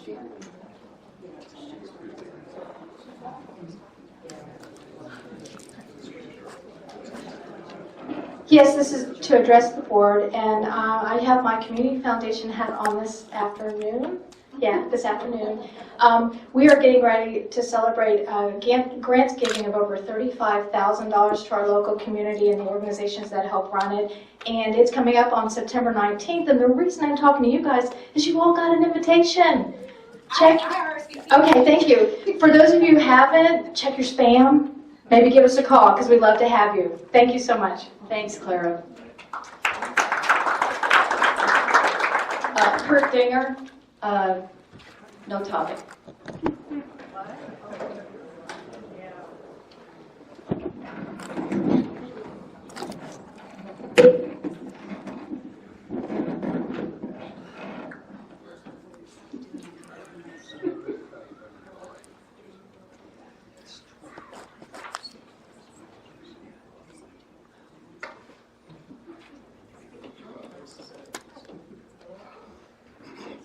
We, the members of Hot Springs Village Property Owners Association, are evaluating the performance of each of the current board of directors and have determined that 5 directors have broken bylaws and shall be removed and replaced by the majority will of the membership of Hot Springs Village Property Owners Association.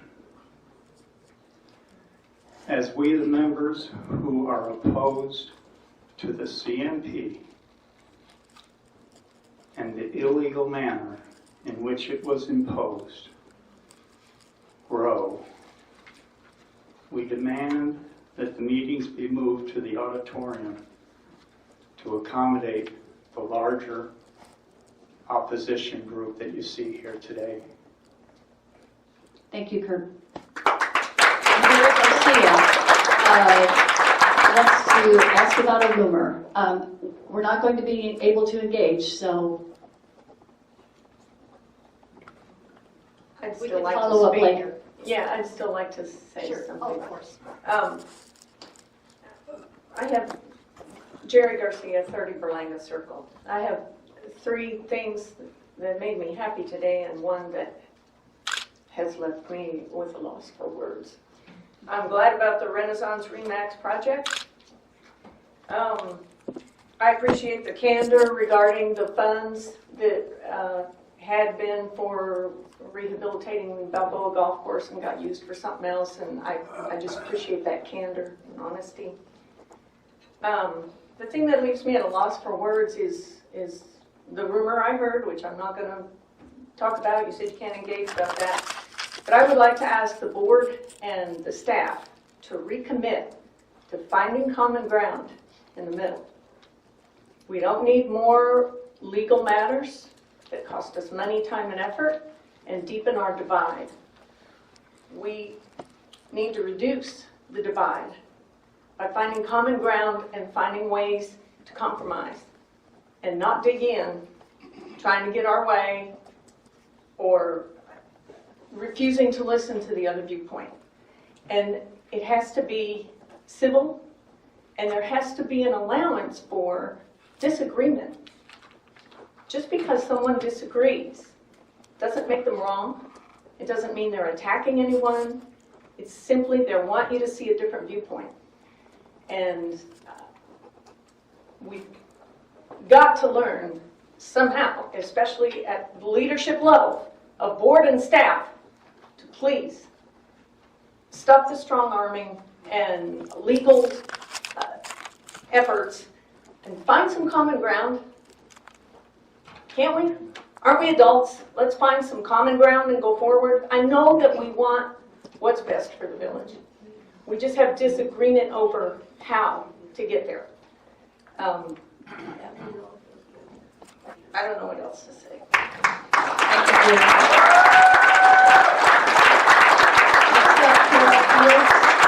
Carol would like to topic board members. Carol Fields.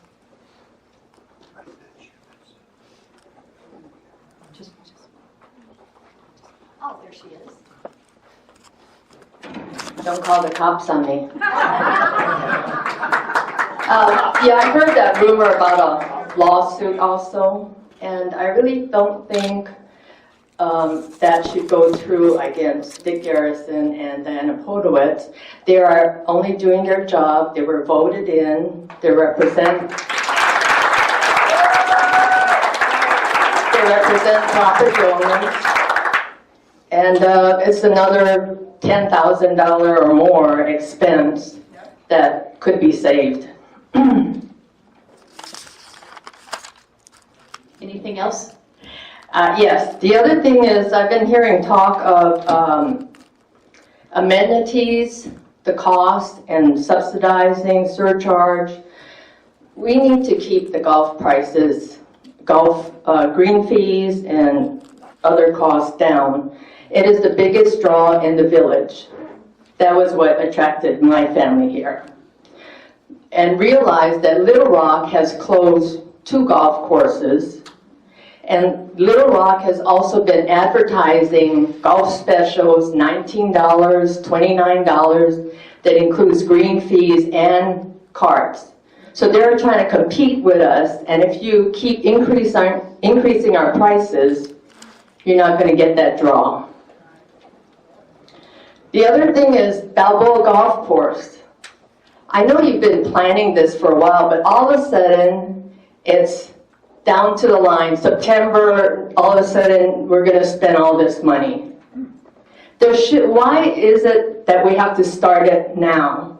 Why can't we have more community dialogue, have time to consider it, more input from property owners, and think about next year is our 50th anniversary, and you're going to have one whole golf course closed for the whole year. Why not delay it another year, have more time to talk about it, and have the property owners have their input in? Thank you. That's all. Thank you. Thank you. Bob Bussey, your last one on the list. His topic is golf greens at Balboa.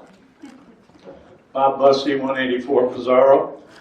Thank you for the opportunity. Like I said, it's something that was brought up during the meeting that I hadn't originally planned to talk to. The renovation of Balboa was spoken about today, and one of the first things that the gentleman came out and said was that we know golfers, or most golfers, want bent grass greens. I, as a golfer, appreciate where they're coming from. But with the cost of the entire renovation, I think cost should rule over what is preferred. By that I mean, in the past, John Paul, when we had the renovation at Magellan, and when we had the renovation at Cortez, we put in Bermuda greens. His selling point during both of those times was that Bermuda greens are cheaper to put in, and they are cheaper to maintain, and the cost of chemicals, et cetera, are cheaper. So my only suggestion is, if you want to save some more money, you might honestly look at Bermuda greens versus bent grass greens. Thank you. Thank you, Bob.